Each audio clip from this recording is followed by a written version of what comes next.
It's okay. I didn't say I love it. How many did you see? 7? 7. Yeah, they all suck. We're talking about Star Trek Picard. We are live on the air right now.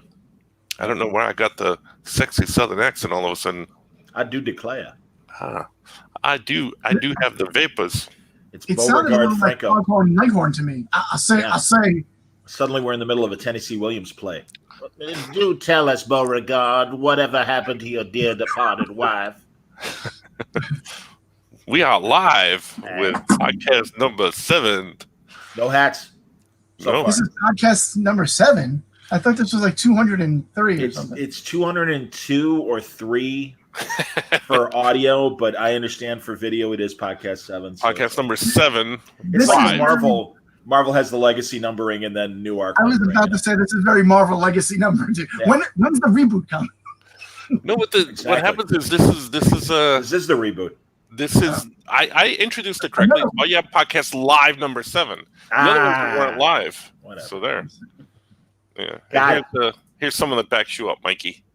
Picard was garbage after the first episode. None of some bad fan service. Well, and I agree with what you were saying before we went live. And you're like, Picard is like kind of the least interesting. He's the least interesting character on that show. They pick on him throughout the thing. Oh yeah, Wayne. Yeah. I mean, it's like old man. Oh, we got to listen to this old man. He's just an old man that they shove from scene to scene to scene to scene. Like the Romulan caretakers are the ones that have the most information about the Zhat Vash and seem to be the most capable, given that the Romulans invade Picard's home and they take care of him pretty handily. Why aren't they on the mission? Yeah, I never understood that. They should have. Well, that's dumb. What's up? Hey, Chris. Bad writing. That's why. Bad fucking writing. I'm sorry I swore, but listen, language already. I understand what you're saying. It is definitely not the Shakespeare of Star Trek. But I think it's not the Bazooka Joe of Star Trek. which is always my go-to of lame jokes and lame writing. It's like, hey, Bazooka Joe. I'm going to equate this to something going on in comics right now. For me. It's not for everyone, but for me. I am, during this whole quarantine, I am catching up on tons and tons of comics, right? Yeah. I have literally I am behind probably close to 1,500 comic books over the last 5 to 6 years. That's I'm starting to catch up, and I'm enjoying it. But I'm reading through, like I read through, all of Green Lantern, all of Wonder Woman, all of this, all that. So I decided I'm going to catch up on Wonder Woman. I'm not going to catch up on Green Lantern. So I read the Rebirth Green Lantern with Robin Venditti as the writer, and I think Rafael Sandoval did most of the art. Mm-hmm. Artie, what's up? Hey, man. Artie, Mike's catching us up on what he's been reading lately in comics. Oh, yeah. No, but I'm equating this back to Picard. Hold on one second. And it was bubblegum, mindless comics. The lanterns going out and just, hot-headed Hal Jordan running off, destroying anything in his path, getting the girl, that type of thing. It was far, far, far from intelligent comic books, right? Okay. But I enjoyed every minute of it. It was bubblegum comic books, as it were. Action comics. It's almost like the Arnold Schwarzenegger of comic.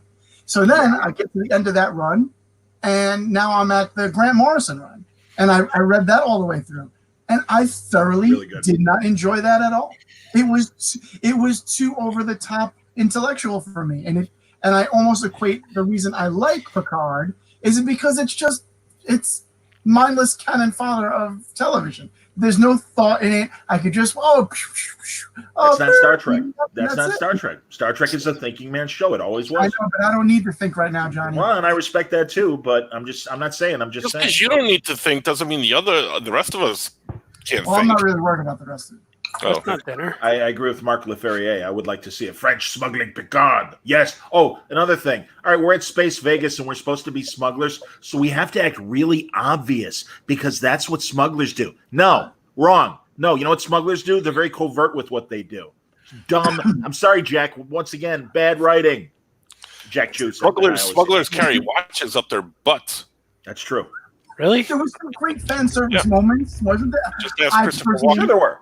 But you expected that. I'm sorry. It's like, of course you're going to give us a appearance. I enjoyed Marina Sirtis and Jonathan Frakes' appearance. Like, I enjoyed all that stuff. Like, I got a little misty when when Picard and Frakes are at Picard and When he's wearing Riker that big pizza apron and making pizzas Exactly. out Looks like he's about to do welding, spot welding on his car or something like that. What the hell is he wearing? Jesus So, Christ. I'm going to build I a don't- steamship back here, Jean-Luc, while you're here. No problem. Again, I don't love it, but I like it enough that it's worth watching to me. I think unless it really goes off the rails in the last 3 episodes, I'm gonna be like, I look forward to your final thoughts. This And is then- that Star Trek show. Yeah. Hey, talking Luke, about? welcome to Johnny and Mike arguing about Star Yeah, Trek. we'll be done. We'll be done. We're done. That's well, fine. all right. Forget is anyone else reading that Grant Morrison Green I'm Lantern? never gonna watch this. No. What do Grant you- Morrison, what- which one? The What is Green it? Lantern thing that Grant Morrison and Liam Sharp are doing. Oh, I heard, but They just started I'm not season reading. 2 right before the shutdown. Just started season 2. Yeah. I'm eating. It's not dinner. I just had some pizza, some Chicago style deep dish. I'm eating too. Excellent. I'm eating. I'm eating raw Yeah. beans. Ooh, Ooh. I got Right. iced tea. Coke. That's fine. It's called It's Not Dinner, so whatever you're doing, whether you're eating or not, It not can't be dinner. dinner because that's the name of the show. It's not dinner. it's not dinner. So what I'm doing is Maybe- not dinner right now. I thought it was a stroke of genius coming up with that concept for the show. I like that. I'm You said you had a consuming- stroke? This is a kiwi. Oh, Chris the Erickson kiwis are said good. it's great. You eat it with the skin? It's the Grant What are you, an Morrison. alien? This is proof that Skoke is not of this earth. Why don't all of you humans, I mean all of us, eat kiwi with the skin on? That's where all the best nutrients are in the skin. Yeah, Why keep would I telling miss yourself out that. on that? You That's got where good, all the It's all the fuzz is. yeah, you got good hair today, Skoke. Yeah, he does. Looks Thanks. good. I gave myself a haircut. Oh yeah, get did my- you? Yeah, I did this to myself. It actually turned out way better than it deserved to. Hey, that could Yeah. be risky. It looks good. It's passable. I think the looks like mistakes Justin you're making in Timberlake. your life, the mistakes you're making in your life are eating the kiwi with the skin on, because that's where all the roadrunners poop on. Did they poop on kiwis? Yeah, On the wee kiwi? Really?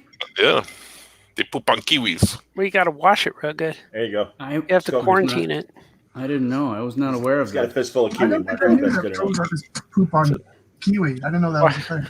Wash your hands and wash your kiwis. So, Chris, you love Morrison's GL run? See, I'm not digging it. I do too. You love it too? Yeah. Maybe I'm just stupid. I haven't read Well, you- comics in a long You already time. established that with the Picard review. There you go. That's true as well. Maybe No, I I'm thought not maybe I'm not in the right mindset for it. I'm looking for something a little bit more brainless. But God, I thought it was exciting. I love the alternate universes, and I love getting into Hal's. It's at the same time a police procedural and a crazy alternate universe, crazy story, Grant Morrison story. I know, which I'm not a big fan of Morrison's acid trip version of things, like his Batman run and stuff Sure. like that. That stuff never does it for me. Like I But feel like this is- I feel like sometimes he's mixing words together just for the sake of mixing weird words together. Like, But Green Lantern saw this fart bird kiwi bean, and it's like, what? Wait, those words don't all come together. But Hey, where'd you they get come together Fort for Bird kiwi some- beat from? No, Where'd no, that no. come from? Exactly. I thought it was more lucid than the Batman RIP story. And even though it was very fantastic and sci-fi in a lot of ways, I just felt that it was. I think, yeah, I really love it. I love it.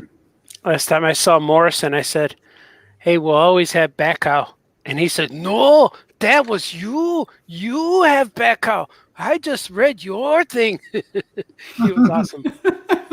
Yeah. Hey, Artie, was that at the party where he's wearing the cat ears? What it might have been.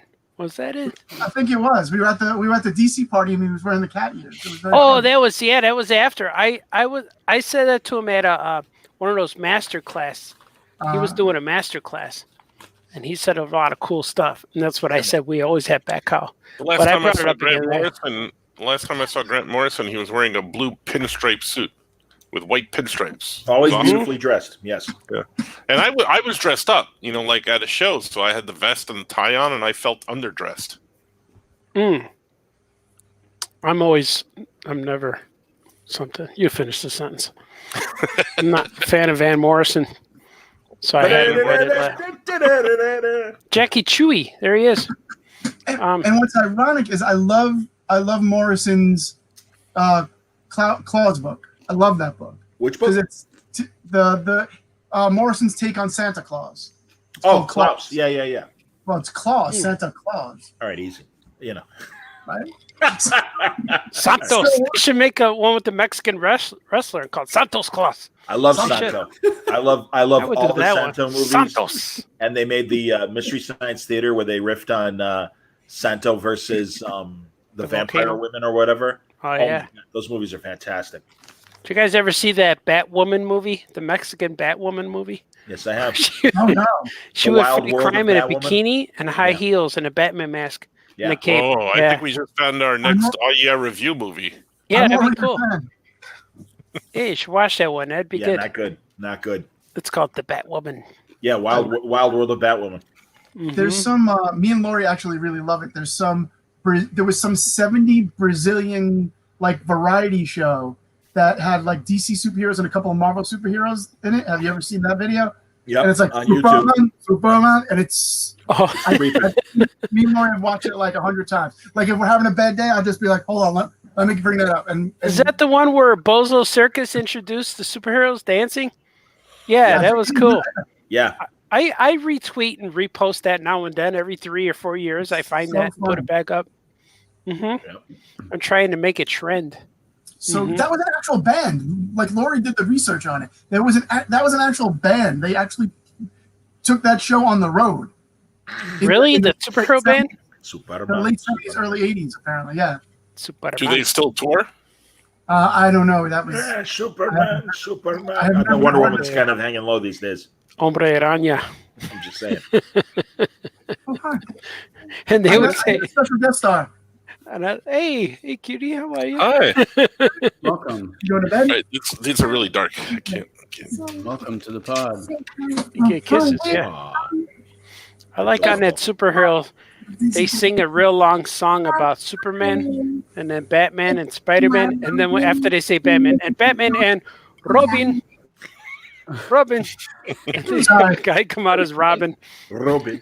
Because I don't think in Mexico, any Mexican toy of Robin, any Mego Mexican toy or any Mexican toy, even bootleg toys, they never put him in shorts. Because in Mexico, you're not going to. Men don't wear shorts. Mexico, that's what I was. Not even at the beach? No. Well, maybe I don't know. No. No, You they don't wear pants. shorts. They wear thongs at the. They wear pants. Yeah, if you're gonna wear shorts, it's gonna be a thong. But they don't have the Robin action figures. Never had the little green underwear. They always had pants. Well, So what about luchadors? They don't wear like those short things, or they always wear the Yeah, they full. wear- they wear the tights. Yeah, they wear pants. Santos wore They pants, wear- no shirt. They wear like those underwear, but over the tights. Yeah, they have the tights. Oh, They okay. covered her All leg. right. You guys- Yeah. Have you guys seen, I think it's got 5 years old now, this great Luchadores documentary about the big arena in Mexico City, and they focus on 2 or 3 very popular wrestlers. Blue Demon? son. Yeah, his Yeah. son is in it, and Mhm. God, I can't remember the other guys, and even a couple Americans that went down to Mexico and wrestled down there Yeah. and everything. Fascinating. And I talked to one of the filmmakers about it. Yeah. It's an amazing documentary. Yeah, it's Really, cool. really When we were watching wrestling, when I first got married with my wife, we were watching wrestling and before kids, and she even said, "This isn't real wrestling." I remember watching wrestling with the Luchadors, and then we found it, and we watched it, and it was the same exact. Oh, that's thing. funny. And she says, "That's not real wrestling. The Mexican wrestling's better." And we watch it, and it's the same. And she realizes, oh, it is the same. Yeah, but it was cool. The Luchadors are the high flying Luchadors, and they do the trick through the ropes and stuff. But Oh, that's yeah. what Rey Mysterio does now. Yeah, Yep. it's good stuff. This should be the theme. Not only that's not dinner, that's not wrestling. That's not wrestling. That's not Star Trek. That's not You- Green Lantern. You call that wrestling? You call that any- comics? Have That's any not of you right. guys, have you seen the Indian Superman? Yes. Yeah. Yes. The Oh, at Indian- some point I got to get, because I'm Yeah. sure we're going to do show and tell at some point. And I'm sure Mike has stuff ready. Yeah. I have I show don't and actually. tell stuff ready too. And the girl he rescues is wearing a Spider-Man outfit. Yes, Yes. I remember to that show, Indian Superman. to show his super strength, he bends a garden hose. Yeah. Wow. and when they I've done, and when I've done that same trick. and when they fly, they just turn the camera sideways. I remember Yeah, and he's on the ground, like they're standing, but they're going. Shh. It was really cool. Some fine Bollywood music while they're doing it. Yeah, it's good stuff. So we can make a Superman movie. We should do that. We can make a movie. Oh, there he What goes. is- He's I was flying. gonna say, is this necessary? There we go. Okay, It's the suburban New York Superman. it's true. Jack, The these Long are Island raw Superman. green beans. Raw green beans. Mm. In case you were playing it. Great. at home.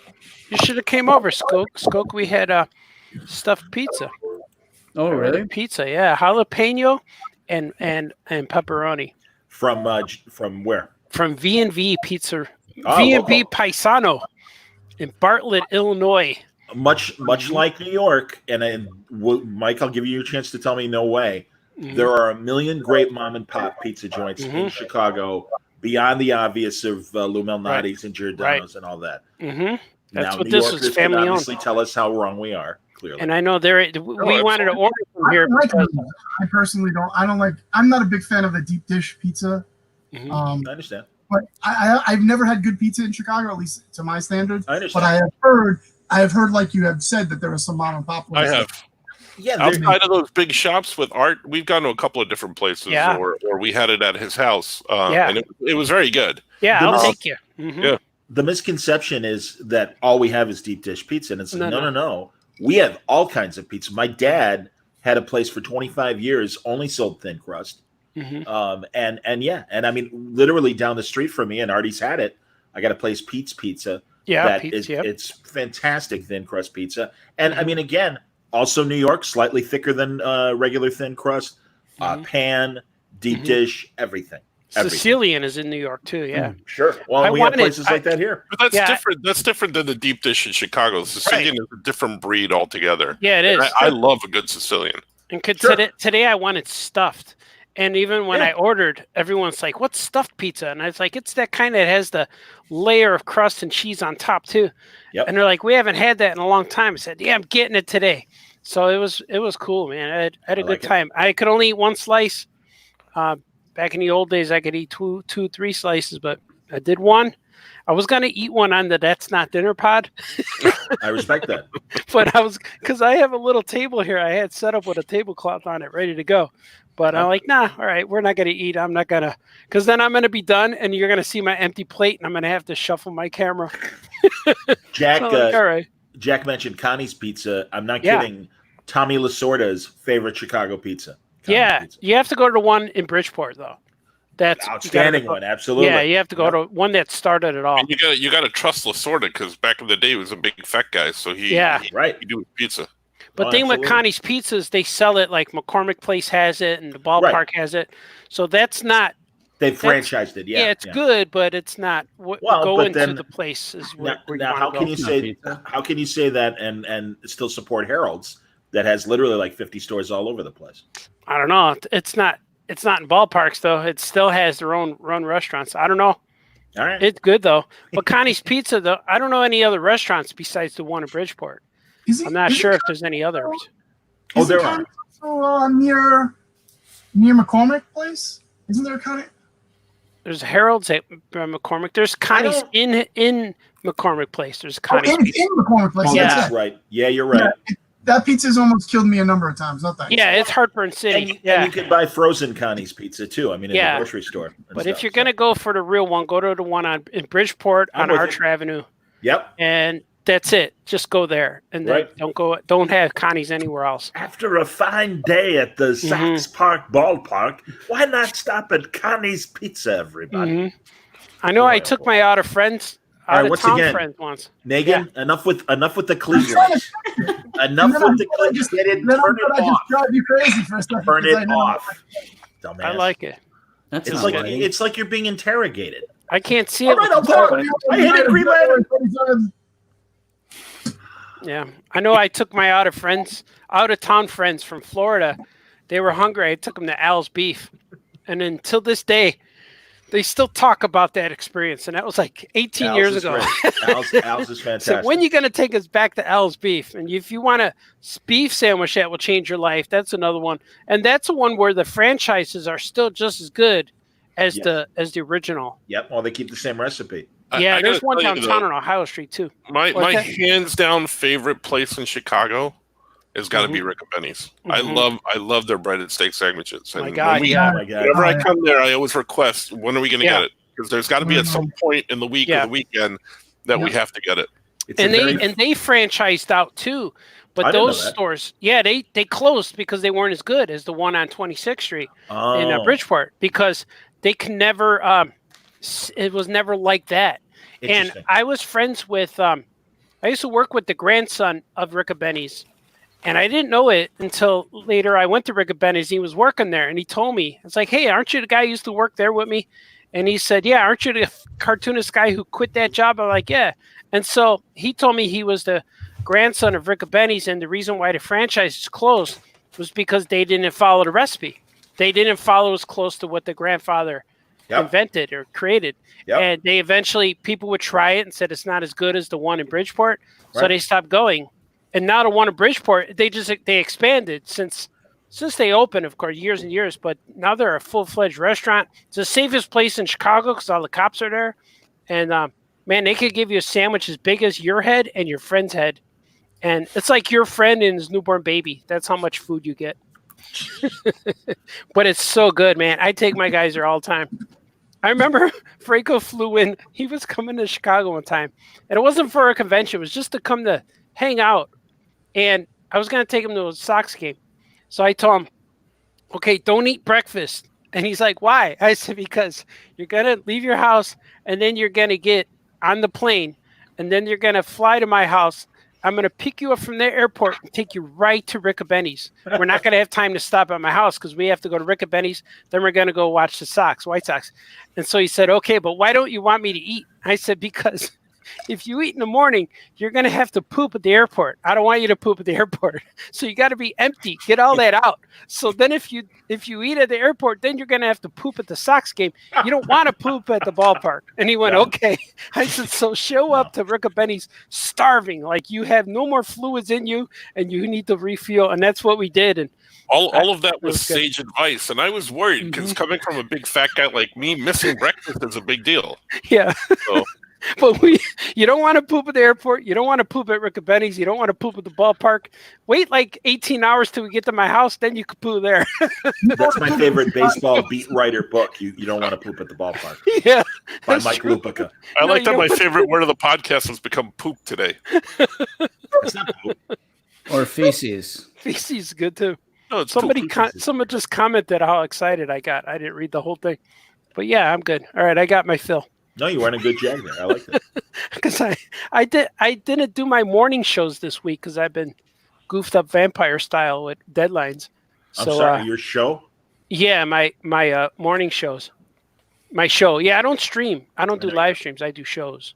I know. You know why Is I that- think? Because what we're doing here looks exactly like what Jimmy Fallon does and Andy Cohen and Laverne, whatever her name is in the afternoon. Laverne. That's what they look like. So our production value of the Wait, wait. podcast, I want to know who Laverne is. Yeah, Laverne. exactly. The only Laverne I know is my Ellen. sister Penny. Hello. She's dead. How does she have a show? Laverne DeGeneres, that girl. Ellen. Yeah. Barbara Walters. Laverne. I was gonna say you've narrowed it down to either Ellen DeGeneres, Rachel Ray, or Judge Judy, and I Yeah. want to know which one Laverne is. Hello, Laverne. Much like But- Verma Farmiga, that is Yeah. our new name for Ellen But- DeGeneres, Laverne DeGeneres. But our show right here at All Yeah Podcast, the way it looks with all these windows and the backgrounds and the streaming, the microphones, is exactly what everyone's doing now. So that's why I refuse to call these live streams. These are now called shows because that's the standard of show. I understand. Well, what happens Hey, when Dan, we go back to their show? What are you going to do? Are you going to get No, I'm going to better continue. production value? I'm just continuing that style of show. Interesting. Is that why you're wearing the Val Kilmer sunglasses? You're like- Got to dress up. absolutely. They're here to come see me, see us, All right. see us. All right, enough poop stories. Thank you. They come here to view to watch the internet sensation that is Oh Yeah Podcast. I was going to say I've done. See, the art show there, he works. I interviewed Joe Pruitt from Aftershock Comics at noon my time, Yeah, and then I literally had a 3-hour conversation with Ed Brubaker. That was just cool. outstanding. Oh, We were doing wow. that on Monday. Now we're potting, and then 11:30 East Coast time, 10:30 our time, Artie. and Yeah. spoke. I'll be talking to Gabe Hardman and Karina Becco on the Word Oh, Balloon that's cool. show. Oh, nice. Tell him I said hello. Oh, I will. He's the one guy where I looked at his portfolio and I wanted to buy a piece, and I regret not buying it. It was him and the guy who moved to France, Jeff Darrow. Darrow. Yeah, I Those know two he's back in guys, France. Did I tell you that? Yeah, I always wanted to buy their pieces, but I regret never buying one. I was talking to Steve Scroach. How do you say his name? Scrosi. Grouchy? Scrosi, yeah. Coach. And yeah, I'm like, oh, Darrow lives 10 minutes away. He's like, yeah, not anymore. Oh, He's like, he's back in Jeff France. Darrow, I'm like, Oh, yeah, he's been in "Ah." France he's been there like for like a year now. I didn't realize. Well, a year. Give me a break. thought- Year. Convention time, that's nothing. I guess. It's I only thought- 300. That was like last week. mm-hmm. It, only Corona 300 time, days. that was last week. it seems like it's like 5 years since I've seen you all in person. I know. Oh, I know. I understand. Yeah, what are you going to do? I know. Way to bum us out, Megan. All right. Bring Sorry. the house down. But the I whole kinda- show- And can we put a couple more lights on, please? I'm just You know, I He's still kind of pushing- like it. I'm getting Can I used to ask not one having. Yeah, go Yeah. ahead.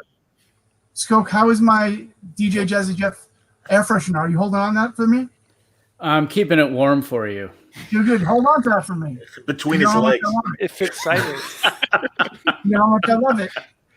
I'm sitting on it right now. Really nice, right? That makes it even more valuable to me. It does, yeah. By the way, as we're talking about food, it's a shame that Scoot isn't here to extol the virtues of Tony Paco's, which is one of the finer eateries in Yeah. Toledo. I don't know if you're aware of the food at Tony's. How many people Thank have been you. enjoying Scoot's personal memes? I have. I've been loving I it. love the mustache memes. Yeah, Yeah, the mustache meme. I love I it. want to know looks when did Go he ahead. have that? I never saw him with that. Well, because he's slowly been growing it. I'm But assuming he doesn't that it's have new. it now, though. No, he had it maybe for like about 5 seconds in between shaving. Like, he had a full okay, beard good. and shaved, and then he took a picture. Yeah, Oh, I love cool. it. And he That's- looks like I think we should have those printed and published like a coffee table book. he I think looks we like should he's all in do that. a white-only production of Napoleon Dynamite, and he's Pedro. And I keep texting him Yeah. for Pedro. But his name's Peter. Yeah. Exactly. Do you guys remember the Napoleon Dynamite cartoon that was on for like 5 It's on- minutes? It's on the Hulu, I think. Is It might really? be. Okay. It makes no sense because that show or the movie was all about them being awkward and not talking a lot. Yeah. What are we pointing at? Oh, there you go. Thank you. Exactly. More lights, please. And the cartoon, they're talking a mile a minute because it's a cartoon. I get it, but it's like that's not Napoleon Dynamite. What are you doing? That's not Napoleon. That's not Pedro. That's not Pedro. Mm. Cartoon. I'm just saying. I'm not saying. I'm not voting for Pedro. Exactly. I Yes. voted twice. Pedro. I think don't we know. should all grow mustaches like that in honor of You can Scoot. do it in 2 seconds. Hmm. Right now. It would take me like 9 months to grow a mustache like that. Just depends on how Exactly. hard you concentrate. Then I You know, Bendis, Bendis, especially if I'm in Chicago. Bendis brought back Superman's ability to change his face and change his features because that was Oh, like cool. an old Yeah. Golden Age thing. Hmm. And he created this. I can't even remember the name of the character, but he and Lois went undercover, and he kinked up his hair like Oh. curly white guy fro, and I forget what the character's name is, but it killed me, it cracked me up. So Baltazar, maybe. Sounds yeah, it racist. was Balthazar, yes. But literally, I'm like, how does he do that? Does he's like, and then bink, it just suddenly happens? I don't know. Hmm. I was talking with my cousins on my Wow, Jeff. morning show about how the Baltazar hair gets all frizzy and kinky and humidity, and we have to wear hats and all this stuff. Okay, And then I came up after the show. there and you go. Sonny came up to me and said, Now we can "It's because see. you have mulatto blood." Like, what? Nice. Yeah, That's he a said, bad word. "Yeah, now. mulatto blood." Racist And he now. walked away, and I'm like, "What's that mean?" He says, and then he brought out the family tree and showed where we're from. And he goes, "Because you got some here, so you do have some African American blood way back in your history." I'm like, so that's what he said. Why we have the curly hair. David's starting to do ghost stories right now. Yeah, is he? So one of the first times It's not dinner. I heard somebody else try and use mulatto blood. They messed it up and said Milano blood, Oh, And I like thought they were talking about those. I'm like, those little cookies with the mint inside of it. And I thought they wanted the blood of Alyssa Milano. You know, if you dunk That them would've in been milk, good they're too. wonderful. That's called Innocent Blood, I believe. But yeah, Wasn't that the the name of Don that Rickles, John Landis movie where Robert Loggia is a vampire? Maybe. All right, cricket. I've stunned all of you. I don't know what that is. Good 90s movie if you haven't seen it. Anthony LaPaglia. It's a great movie. It's a mob movie. It's a mob vampire movie. Is that Love at First Bite? No, That Innocent one? Blood. No, that's George Hamilton. That's George Hamilton. That's Blade. not Robert Loggia. Robot Loggia. Isn't Rickles a zombie in that, John? He becomes a vampire. Oh, that's Is what he it is. really? Yeah, because like Robert Loggia gets bit, he becomes a vampire, and then Don gets bit. Oh, that was with that French actress, Innocent Who's Blood. lovely, who's crazy hot. She was the original. Oh, now all of a sudden Lolita. you're interested in the movie. Gee, Francis, what a turnaround. Oh, because I remember she took her clothes off in the movie. Yes, she did. She's lovely. Yeah. Big Yeah, fan. Mr. Oliver. Oliver Closeoff. Yes, he's here. Mr. Closeoff. Oliver Not Closeoff. naked. All right. Mhm. All right. Yeah. Cookie It's, blood. See more butts. That's a good one. That's not nudity. That's not cookie blood.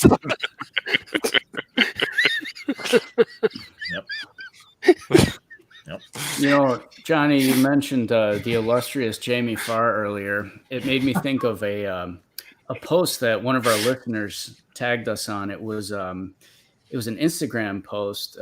His name was Joel Jackson, I believe, is the listener's name, and it's Jamie Farr sitting at home, and he's doing one of those messages like celebrities have been doing to try to get people to stay home, but you know, he's talking about we need to stay home and stay together, America. But it almost looked like Do the it was voice. exactly like he was doing a cameo, one of those cameo videos. Right. It was like he was getting confused, like Jamie Farr here from television series MISH. Happy 19th birthday, COVID.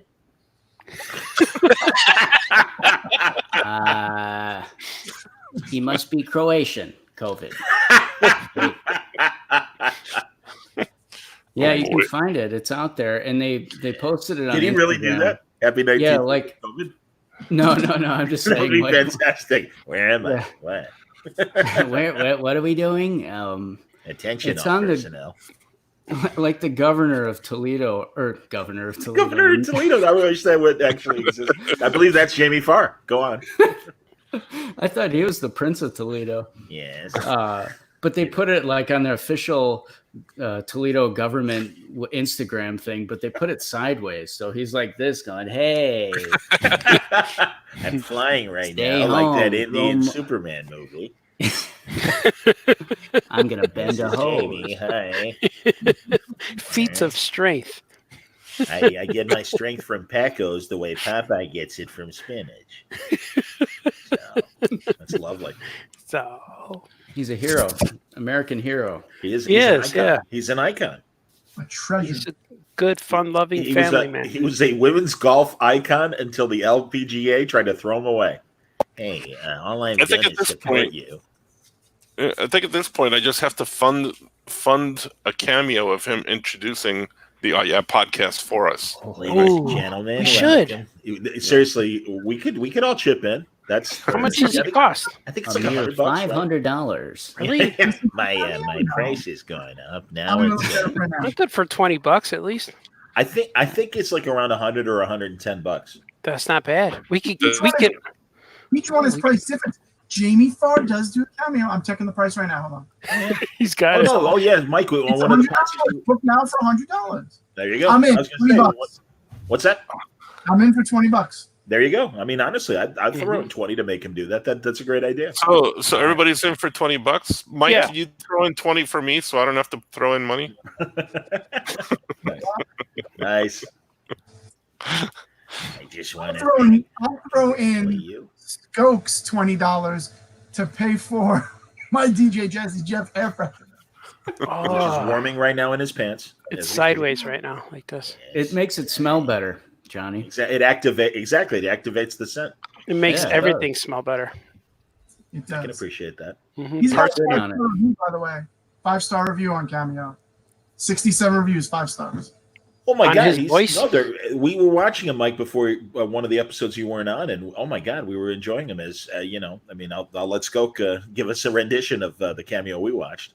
It was a happy birthday video. He says, "Hi, Jamie Farr here." Much too fast. Much too fast. Slow it down, Groucho. We want 85-year-old Jamie Farr. Okay, I'll try again. Jamie Farr here from the television series MASH. Let's see. Happy 70th birthday, Mike. It looks like here you're from Toledo, and you like Tony Pacos, and you're Lebanese. And he's going through all this stuff. He's reading off of an iPad, and then at the end, he slams his glasses on the iPad as he's saying goodbye. And thank you. Okay. And he's We like in should a get that rocking for chair. Oh, it's so goddamn good. He's at home just recording this on his phone. What a great way to make money, though. God bless him. Hey, and especially at that age, hey, wonderful. And honestly, we talked about it before. Kevin Conroy, $55 to get Batman to wish you well. Pretty cool. We could do all these bumpers for the podcast. Yeah, that'd be cool. Or Curly's grandson, just $15. Yeah, that's Mike. You got to watch this guy who is Curly Howard from the Three Stooges' grandson, Curly G. Oh my God. Oh my God. You can get Jack O'Halloran for $30. He just sits there like this. Who? Jack O'Halloran. Non. Oh yeah. Oh, that's right. Oh. Is that what he does? I don't know. It's $30. I'm checking here. Sarah Douglas is $100. That's crazy. Who's Sarah Douglas? She was Ursa. Yeah. Oh, okay, sure. Oh, that's She's hilarious. Superman. Everybody but Terrence Stamp. Terrence Stamp, I'm not doing that crap. I'm a great actor. Superman. He is $100. For $24, you can get Lana Lang, which was the Stacey Haddock? cheerleader Lana Lang. Diane Case. $24. The one that Terrence Stamp charges like $1,000 to do a cameo, unless you want him to be Chancellor Valoran. In that case, we'll do it for $25. I heard a story. I forgot where I heard this story. It was either podcasters or YouTubers telling a story where they ran into Terrence Stamp, who was coming out of a hotel, and they all recognized him, and they were afraid to approach him.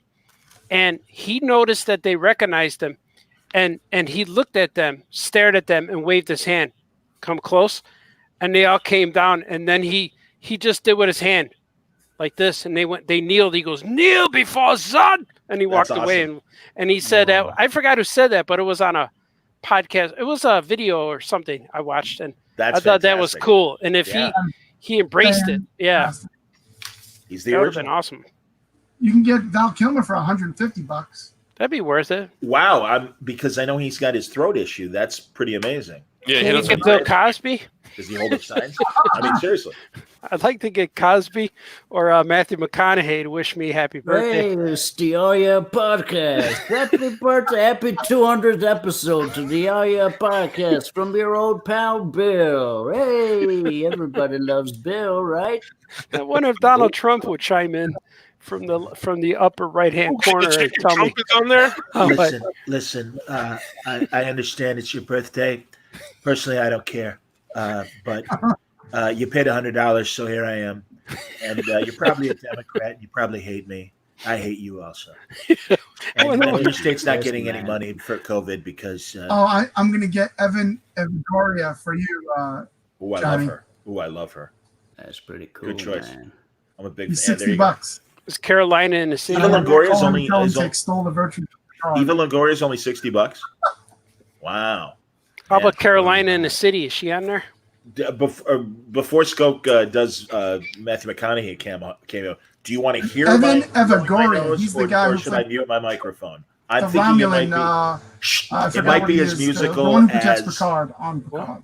it might be as musical The kid as with me the sword. farting in the hallway. So I'm voting yes, but it's up to you guys. Do I blow Yes, my nose do out it. here? All right, here we go. Yeah.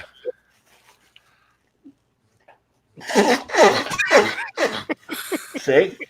Wasn't that worth it? No, I'm sorry, Mike. Please continue. I like that. That was beautiful. No, it's cool. I don't even know what I was saying. All right, fine. Thank you. Excellent. That's why you're the best in the business. I like that. That was I'm pretty glad. I I just- think we I lost had all this- our viewers on that one. It was. I know. We're down to 3. All right. I'm sorry. It's Jack and Wayne and Brad. Probably. good. Maybe Mark. D-Brad. Thanks for D-Brad, hanging in Kevin there, guys. Bixby. Exactly. I know. You can get Ahmad Best for $100. You think you can get him to do the voice? That's Jar Jar, right? Yeah. Who's that? Sweet for the Jar working Jar man. Binks, Ahmad Best. I don't know. All right. For Jar Jar. $100. My best is muy Oh, muy. Jar Jar Binks. Thank you. Okay. I'm Jar Jar sorry. Binks. Everyone's talking at once. I couldn't understand. Thank you. Jar Jar. No, I'm with you. Sorry, I'm He's just a a little humble servant. fascinated by all these people that you can. Well, yeah. Again, we did a whole episode where we went through Cameo, Well, I and guess I'm glad I'll- you're discovering this is good. There's probably new people. It's all right. Nude No, There's people. only no. 3 people watching, so maybe not. Wait, they do nude cameos now? Nude cameos. Nude cameos? That's like on 4chan when you get the guy who's dropped his trow, and it's like, hey, you want to see my crank? Here it is. It's like, yeah. This Oh is yeah, Kevin Bixby. Hello This there, porn Kevin star- Bixby. one-star cameo. I don't know what crank is or what 4chan is. Oh, Okay. you'll find out. Thank you, Anthony. I know. Not Did appealing. you think Good to for you, cameo? Anthony. You? No, I but like YouTube to has do a a Mexican cameo. Batwoman movie. He recommends that for the next IF viewing. I think I kind of want to do the Matt Salinger Captain America. Ooh, that'd be good. The Italian Red Skull. Just He throwing eats it out pasta. And he plays piano outside on a castle. I don't there. know. That's a great That's- trio. Henny That's a Youngman, lot. Ed McMahon, and Scott Baio walked into a bar. They all walked in drunk.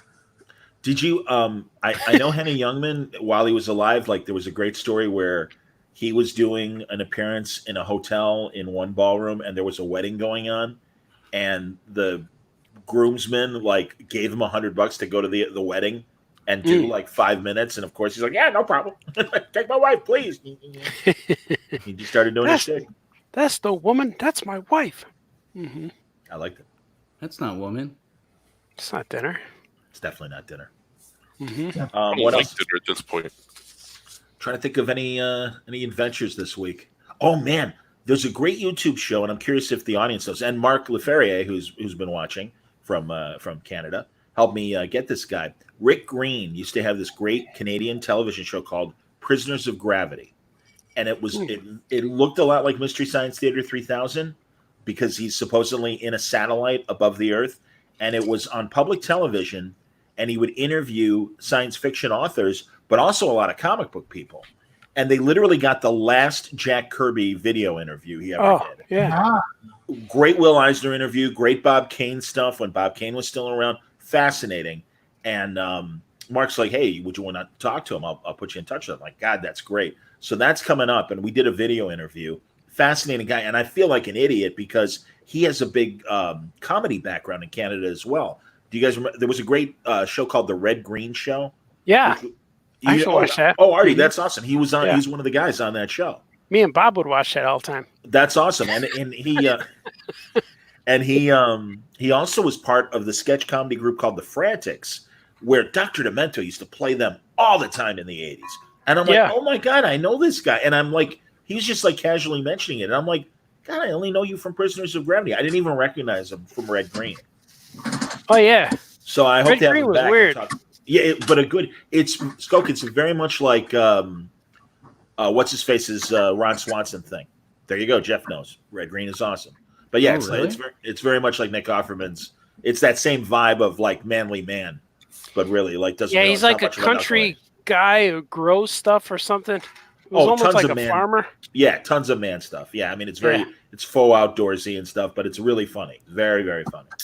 So anyway. Speaking of Ron Swanson, they had that Parks and Rec special this week. Oh, I didn't see it. I'm gonna have to catch it on demand. Yeah, Good to know. I tell you, buddy. It's a What do John you got Wayne. there? Grump? you Is that started Young- talking about man's man. I brought up the manliest of the men. The Duke. Young Wayne. Excellent. Joe Wayne, the Duke. Yon Wayne. Yon Wayne, exactly. What movie would you think that's supposed to be representing? Searchers. Beverly Hillbillies. I don't know. Yeah, more That's, Beverly that's Hillbillies. Grandma that? Moses' boys. What's that Yeah. name? Katie Elders. Oh, the Sons of Katie Eller. Sure. Yeah. Great one. Great one. We used to watch the one where he's Irish and he would fist fight in the whole movie. The Quiet Man. That's the big Every one. year we'd have to watch that. Yeah, the St. Patrick's Day movie. Yeah, Mhm. that's like 10 Commandments during Passover. It's like you got. Yeah, especially with Isn't the that the one- Irish. I'm not gonna hit you. I'm not gonna hit you. Like hell. hell, I'm not gonna. Yeah, It's not. No, that's not the movie. But that's called the Irish Roman Catholic Southside Chicago go-to movie for St. yeah. Patrick's Day. Oh yeah, You're That's not raced in Irish. there. They got sit down. We're watching John Wayne. that's right. In the other house was sit down. We're watching John Wayne. John Wayne and John man. Wayne. Speaking of We Spawned, I was telling Johnny off the air the other day, yesterday, that I Yep, saw the yep. George Lazenby documentary, which was fantastic. Becoming Bond is what it's called. Where is Yeah. that? I saw it on the Hulu. I think it's a Hulu exclusive, baby. But it's really good, and I found it so fascinating how he became James Bond. He went from like nobody to like James Bond, and the way he did it was with a big set of brass balls. It was awesome. So he swung the balls. Oh, I don't know that show, Rick. That's good to know. But yeah, the Yeah. Lazenby thing is incredible. It's really an interesting story because only people only remember him from that one movie. He made other movies afterwards, and slowly went down. He was in Comic-Con in San Diego one year at a booth at somebody's like toy booth or something like that. And I'm kicking myself that I didn't go meet him. I did meet Johnny Richard was- Anderson, Oscar Goldman from the Bionic Refresh- Tattoo. Oh yeah. Oh yeah. He was Refresh great. my memory. Why did Lazenby only do one? Well, it I know the underperformed. story, but I don't remember the story. Well, not only did it underperform, but they never signed him to a contract. The way he got the part was he had a friend who was kind of like sort of an agent who thought he was right for the part and told him to go to the audition. And he went to the audition, but he didn't know that you were supposed to be on a list to have an appointment. He just showed up and they kicked him out. And he called up the lady, the agent lady, and she's like, "Listen, you just have to get past the front door, get in there, and they'll look at you." So everybody, when he was in there the first time, everybody was dressed in a tuxedo, and he just went in street clothes. So he went out and he went to the store that Sean Connery would shop at, and he goes, "Well, I want a suit like Sean Connery's suit." And the guy's like, "All right, it'll take about 3 months, to make this suit or whatever." And he goes, "Oh, geez, like I don't have that kind of time. Like I have to get in there now." So he saw a suit like on a mannequin. He goes, "Well, I'll just take that one." And the guy goes, "Well, funny enough, that's one of Sean Connery's suits. He just hasn't picked it up yet." So he stole the suit. He distracted the guy and he took the suit. And then he went in and he ran past the secretary right into the door. And, they looked at him and they're like, "Well, let's get the director down here. This guy looks fantastic," because he looked in his suit and everything. And then they kept asking him, "Well, what else have you done?" And he made up a whole list of movie credits that he had never been in a film. He had just done some modeling. Wow. Yep. He made up a whole list of movie credits when one guy was bringing him over to the office of the other guy. And the second guy goes, "Well, tell me about you. What have you done?" And he goes, "Well, I just told him," because he couldn't remember all the stuff he just told the guy. He goes, "Well, I just told him, so let him tell you." So he did. So the guy told him, and he goes, "All right, let's get the director here." So then he met with the director, and the director was pissed that they called him back from Sweden because he was on location scouting all these sites for the movie. Yep. And he was pissed that they brought him back. And he goes, "All right, why am I seeing you? Why am I in a room with you? What have you done?" And he said, "Well, to tell you the truth, I've never really been in front of the camera before." And the director thought it was so funny. He was like, "You got a set of brass balls. I'll put you in the movie." And that's how he got the part. But why he never made another one? They never signed him to a contract. They were giving him a per diem. And then when they realized they didn't have a contract, right before the movie premiere, they called him into the office and they're like, "All right." They gave him like $1 million under the table and gave him a contract for the next 7 movies.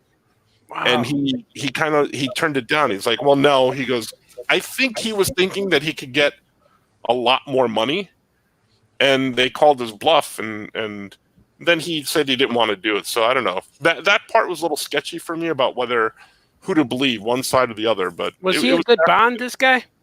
He was a serviceable Bond, I think. Yeah. I actually like Yes. what is it, Her Majesty's Secret Service. What It has What a I great- heard was I heard he was a lot like the Bond from the novels, and so was the guy who came after him, or the guy who came later, Timothy Dalton. Dalton. Yeah, I heard Roger they Moore. were very similar. There's well, Roger Moore came after him. yeah, Yeah, Yeah, Roger but Moore- Dalton, I know heard, what he was meant. also I know like what he this guy. Lazenby and Dalton were most like the Bond from the novel. That's Well, what I they were heard. considering Dalton around that time too, but they thought he was too young, Yes. which is Yeah. why they didn't consider him. Criterion initially put out the laser discs of Bond, and they're on the DVDs if you buy the DVDs. DPD. They made these great documentaries of the making of each movie that Patrick McNee, the former John Steed of the Avengers spy show, he narrates them.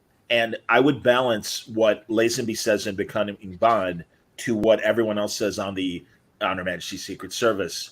That is correct, Jack. You are absolutely right about that. I didn't know that either. Yeah.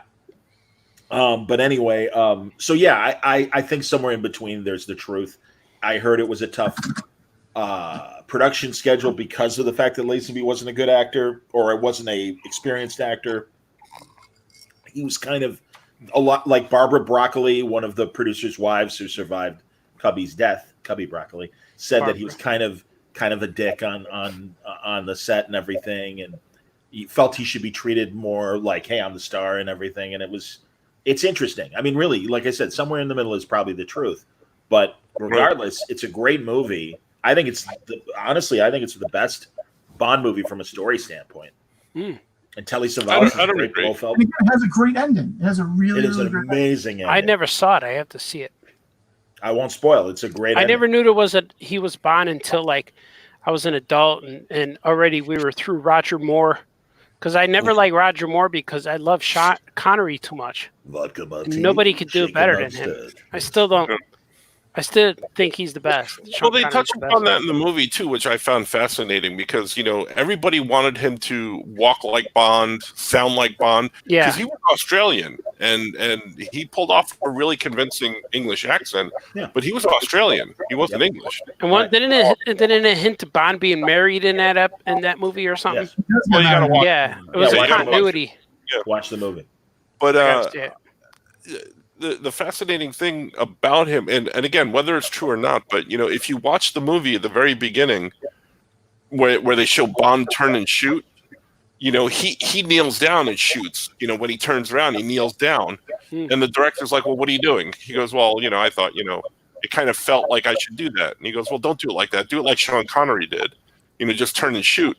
So then he came in and he would purposely screw up every take. So then when he saw the final film, he goes, guess which one they used? They used the one of me kneeling down, and it looked pretty good, he said. So I love the opening sequence before the titles where he's on the beach and he gets into the big fist fight, and it's Diana Rigg is the Bond girl. He's saving her, and then she drives away, and he's like, "This never happened to the other fellow." And he keeps making references that obviously somebody else played Bond before him and stuff. It's cute, Oh, and it's a great movie. And I think, Francis, I remember the Her Majesty's Secret Service behind the scenes documentary more than the Lazenby one. But I remember in that he also said he went to Connery's barber and had him get his haircut like Sean Connery's as well. wow. yeah, he did, yeah. It was that documentary. So yeah. So that's not Connery. Exactly. It's definitely not James Bond. Connery's hair is what is this?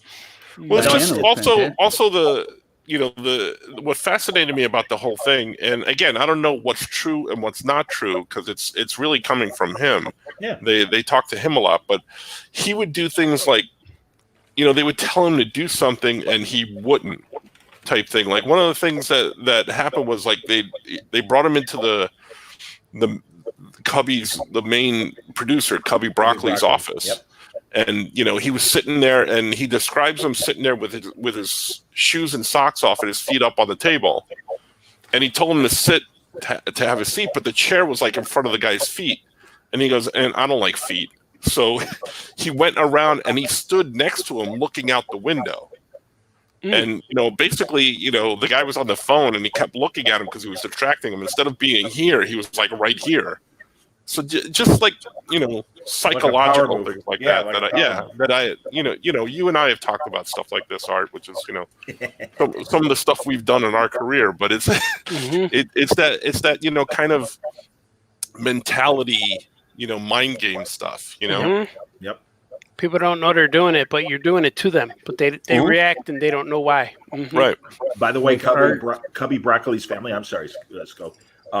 His I don't know if it was his grandfather or whoever, but the reason broccoli and stuff, he was a farmer and came up with the hybrid that was broccoli and stuff, the plant. I mean, it's a combination of cauliflower and I forget the other plant, maybe asparagus. I'm not sure, but it was a crossbred plant, and that broccoli is from the vegetable. Let's go. I like all that. Broccoli never existed before. Chopper broccoli. I was just going to say, not to veer away from the James Bond, but before you do for a second, yeah. Just because you said chopping broccoli, Dana Carvey in that Lazenby special played Johnny, not Johnny, Johnny on the spot. Johnny Carson. No, he played Johnny Carson. When Lazenby was on Johnny Carson, they got Dana Carvey to play Johnny Carson. So that chopping broccoli reminded me of that. Go ahead, Stu. Sorry. Yeah, no, Power Moves reminded me of Art, that one boss you had where you gave the Kleenex and you said, "Here, you got something on your face," and then he never gave you a hard time after that. Right. If you have a grumpy boss and he's marching in the room pissed, walking around, and you look at him and say, "Sir," and he'll look at you, "What?" You just hand him a tissue. Make sure it's clean. Take it out of something clean. "Here you go, sir. You got a little something on your nose." And he'll wipe his nose and say, "Did I get it?" And you're like, "You got it." And he'll say, "Thanks." And it won't bother you no more. I did that. I used that, and it works. They don't bother you no more. They respect you after that. But it's also just like little things like, the psychology of things, which always fascinates me. And like I said, Art and I employed a lot of things to do a lot of things book-wise, which we won't get into. Not that everybody needs to know all our secrets, but one of the things, and a simple one that we discovered is like selling at a convention, and how you sell at a convention. We learned a long time ago when we were just starting out that you don't sit down and that you move. And if you move in a certain way, it attracts people. Then if you rock back and forth like this, it'll catch people's eye. And if they're walking by, they'll just look at something that's moving in their peripheral vision. And then once they look at you, that's when you got them. But instead also, of calling them over. But also, your arm's not crossed in front of you because that's a defensive thing, and you're closed off. It's like the whole psychology of things is what fascinates me a lot. Arms to arms behind you is better than arms to the side, even. I'm going to share with you one of my pet peeves. One of my pet peeves in Artist Alley, is when I see somebody with their head down. Right. And listen, I understand if you're doing a commission and you're drawing, that's okay. But there's a lot of times people with their head down, they're on their phone, they're not engaged with the people that are in front of them, and it drives me crazy. Right.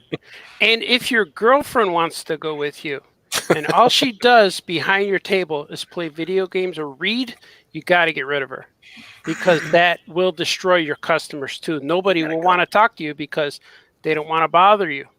If they feel they're going to interrupt you, they don't want to come to you. And it's just a natural thing.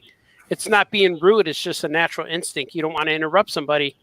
And I had several people in the past who would come there to read, and I would say, you got to go read somewhere else. If you're not going to be here engaging, you can sit there, but you have to engage. You have to be. Sure. They have to see your eyeballs. You have to look up at people and say hi. And other than that, then if you're not going to do that, then you got to leave.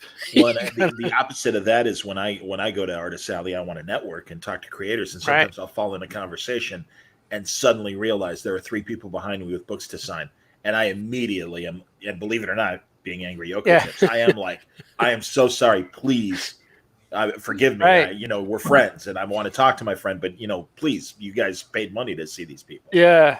Get in there and everything. Oh no, it's okay. Or like literally, excuse me, I'm sorry. It's Sunday at 3 p.m. I got a plane to catch, and I was really hoping to get these books out. I'm like, I'm really sorry, man. I'm absolutely, so sorry. Yeah. What happens to me a lot in Artist Alley is I'm talking to somebody and I realize the same thing, that there's people behind me, and I'm like, yeah, I'm gonna go, I'm gonna let you do the thing, and then the person talking to me is like, no, I want to keep talking to you, and I'm like, no, like, there's people. Yeah. Like, don't do. Well, I'll catch up with you later, Yeah. because everyone is always kind of trying to get my attention. So I feel bad when that happens. Yeah, Because there was one guy one time. He waited in line, and finally, when he got to talk to me, he was upset. He was mad, and I could tell he's like, when I get to see Balthazar, I'm going to tell him this. So he was mad, and he goes, you know. And ended up saying, we're like, I waited real long time and I did this and this, and I waited 2 hours just to get you to sign my book here. And I'm like, and I talked to him for a long time. I said, yeah, but you know what, sir? During that whole 2 hours you've been waiting, I was drawing that whole time. And he went, oh, okay.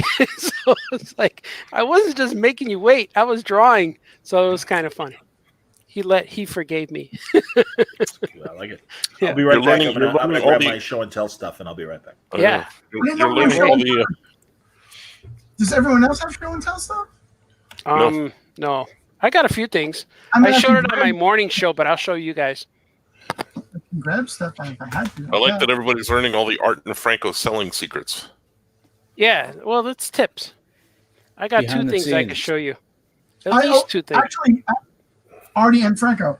I haven't had this conversation in a while, but I can tell you, in all honesty, I swear to God, when I've had conversations about how behaviors at tables, like what you should do, I have given you two as examples.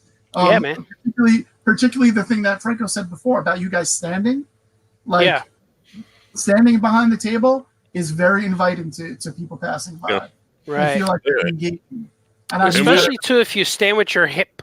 If you psychologically you stand with your palms open, like you could put your arms down to your side, but your palms open, people will feel that. I don't know what that is. It's like a priest in church. Oh, amen. It's an open invitation. One is closed, the other one is open. Yeah, if you put your palms standing with your palms open like this, Like I to don't the think I've side. ever seen you do that. Here, I'm gonna stand up and look at my screen.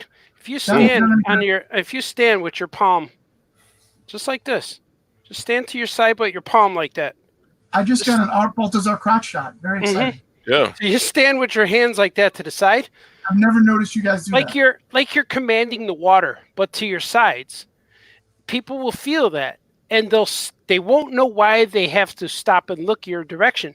But if you stand there like this, then nobody's gonna care. Never caught them. But if you stand with your arms to the side, with your palms open, kind of like Walter White does that in Breaking Bad when he's home with his wife. If you ever watch his body language at home, he's real floppy. And if you ever watch Walter White's body language when he's talking to Gustavo Fring, he's more straight. He's more at attention. But if you stand in a convention, when you're standing up with your arms to the side and your palms out instead of tucked back, people will feel that. And I don't know, it's just something, it's instinct. People will feel that and then look your direction. And then you just say, hey, how are you? Hey, how you doing? Again, when you say Walter White, I realize that he did do that, but I don't think I've ever seen you guys do that. I always thought You know that what? When I know Walter White did that because when we met Vince Gilligan at one of these parties, one of these Warner Brother parties, and I remember seeing him, and I said, and I know there was a few Breaking Bad actors there, but they weren't any of the main guys. They were some of the Gustavo's thugs, and Gustavo Fring was there, but he had guys around him. I couldn't get near him. But when I saw Vince Gilligan, and I told Franco, that's the creator of Breaking Bad. He's like, where? Like, that guy there. And so I just went right to him. And then, of course, the security stopped you. He showed me his palm, but he said, you got to stop. And then I said, and when he stopped, I told Vince Gilligan, I said, dude, you have the best TV show I've ever saw. I love it. I watched it like 6 times already. I love your show. I can't wait till you do more. And he went, let him in. so we got to talk to Vince Gilligan for a few minutes. And I told him a bunch of things. I told him I was making custom Mikos of his figures of Walter White, and I told him a bunch of stuff. And that was at a party where we were standing right next to the very first Superman comic. They had it on display, right? He was looking at it. He was looking at Action Comics #1. He was looking at it, and that's where we met him. So he had guards, and the comic book had guards, so we couldn't get near anything. But we were talking to Vince Gilligan. I got pictures on Facebook, on my Facebook page with him when we met him. And I forgot we were getting at. It was a story. It was relevant here. But I forget what it was. The openness of things. Oh, yeah. I told him about what I saw in Walter White, the character. I said, when he's at home, he stands different than when he's with Gustavo Fring. And when he's working with Jesse, he stands different. His body is different. And he told me that was all Bryan Cranston did that. Wow. And he said that because I said when he's talking to Skyler, he's hunched over, he's smaller. It's like when you look at Clark Kent and what Reeves did with Clark Kent, he altered his body. But when Walter White does that and his hands are at the side, and I told him that, and he said, yeah, that was all Bryan Cranston. And we had a good conversation. That was pretty cool. And I mentioned that to him, and that it's a big thing. Body language is a huge thing that people pick up on. It either means you're defensive, you're confident, or you're open to people to talk. And that happens a lot. That's how we are at years before we started sitting down, we would do that. We'd stand up and artist alley and just try to attract people. But then after Tiny Titans came out, we were able to sit down. I like how we're all eating and now we're burping while we're talking. Yeah, I'm talking. I need more air. Yeah, I need air because I've been doing it. Well, you're not eating. Yeah. But yeah. Oh, okay. No. Well, I'm glad you're remotely speaking to us right now. That's not the light from the lights. That's steam coming up. I need to get that air freshener to you right now. Exactly. Right now. Send it to me, Scope. Was it a Bobby Brown air freshener? Is that what it is? Jesse Jeff. Oh, Jesse Jeff. Not Bobby Brown. Yep. Ghostbusters in Bobby control. Brown. They might have a Bobby Brown. I cannot find one. Didn't he go, oh? Was that Bobby Brown? I think that was New Kids on the Block. Exactly. Oh, New Kids? Yeah. I don't Purchase know. your Bobby Brown air goes. freshener from the That was Johnson close. Company. Bobby Brown is everybody talking all this stuff about My me. prerogative, yeah. That's right. Mhm. Good Lord. The 90s. Yeah, I said a bunch of stuff. Should we go to the show and tell portion of the program? Yes. Now If we presenting must. the Oh Yeah Comics, Oh Yeah Podcast show and tell portion of the Oh Yeah Podcast. Are you ready, Skoke? I'm ready with stuff. It's up to you. Yeah, you go first. All right. I got a couple. I have so many commissioned art pieces or things that friends gave me over the years that I still haven't framed. So you can see from my walls that I've got a lot of the stuff. I've kind of showed it before on other shows. There's my Batman from Dan Davis. I actually positioned, although I think it's too far away, underneath the Dan Davis Batman animated series thing there, where it's Batman overlooking Gotham. I moved my Spider-Man original comic strips that I got from Alex Saviuk. He was the inker, and it's Alex inked over Larry Lieber's pencils, Stan's brother, and Stan dialogued it. So it's really Nice. cool that I got a Stan and Larry Oh yeah, combo, yeah. and Alex did the things. I've got an Alex piece to show you, but first, a Mike Norton moment, ladies and gentlemen. Oh. That doesn't look like Mike Norton.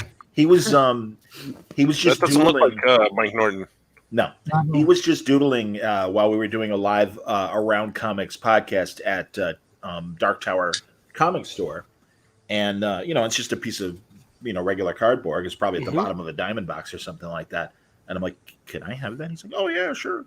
Sure, Johnny. Yeah. Sure, yeah. To my good friend Yogo Chips. Exactly.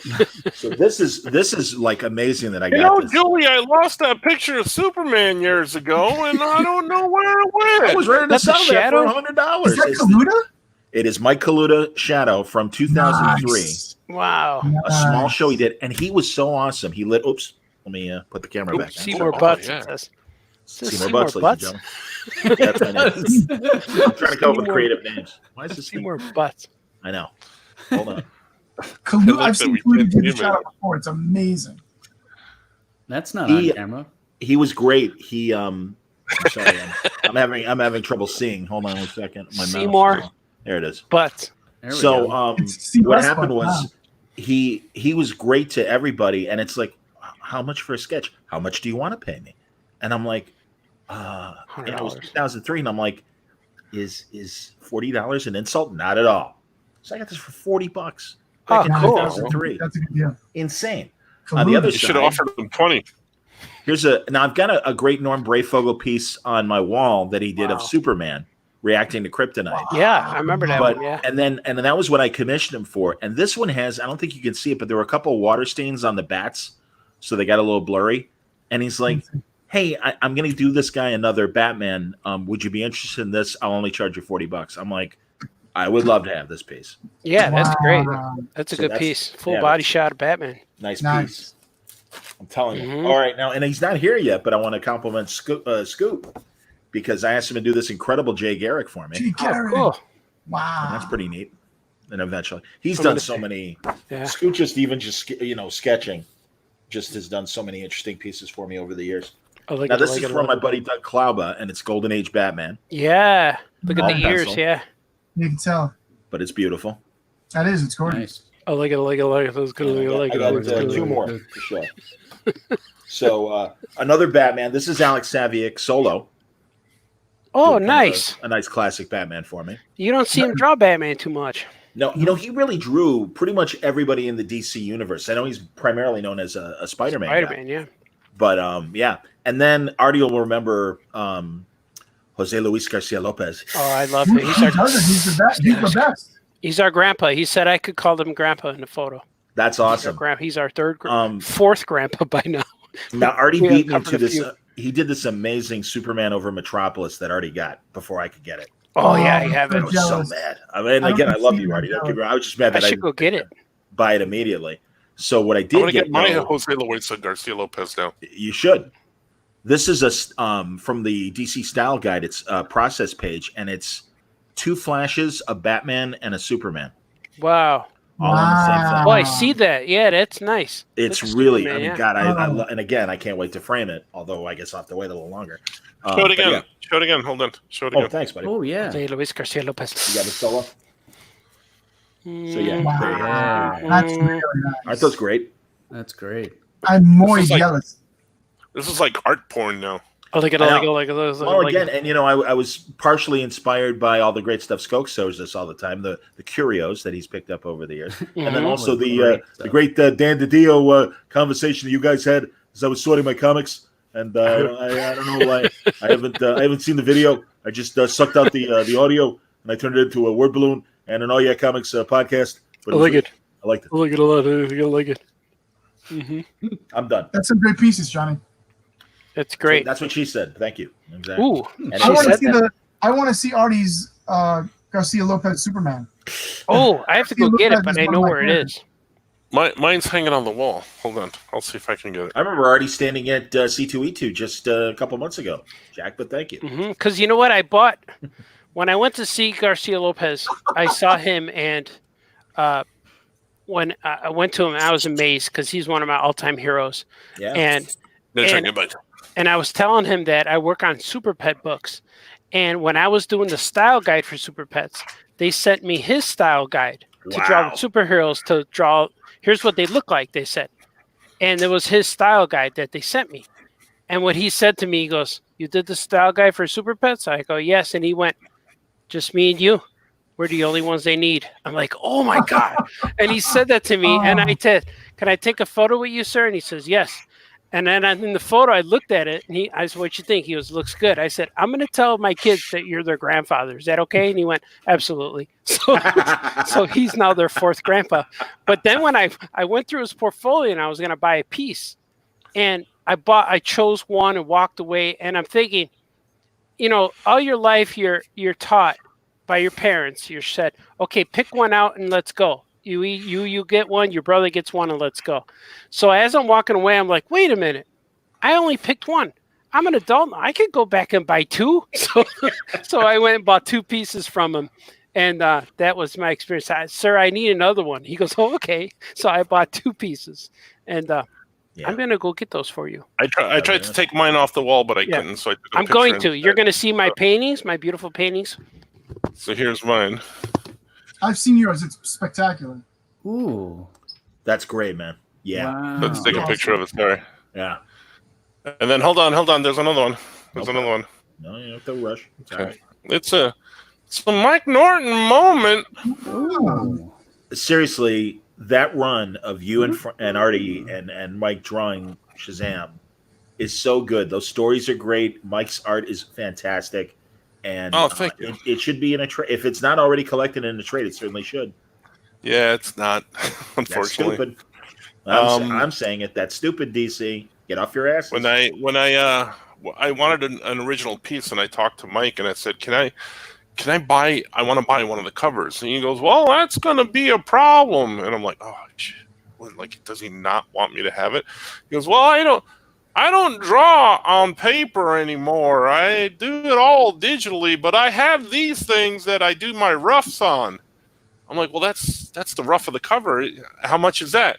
He goes, "Well, I can't sell that to you." And I'm like, "Damn it." I'm like striking out. He goes, "It's not a real drawing. So here, just take it." So he gave it to me for free, and he wouldn't charge me.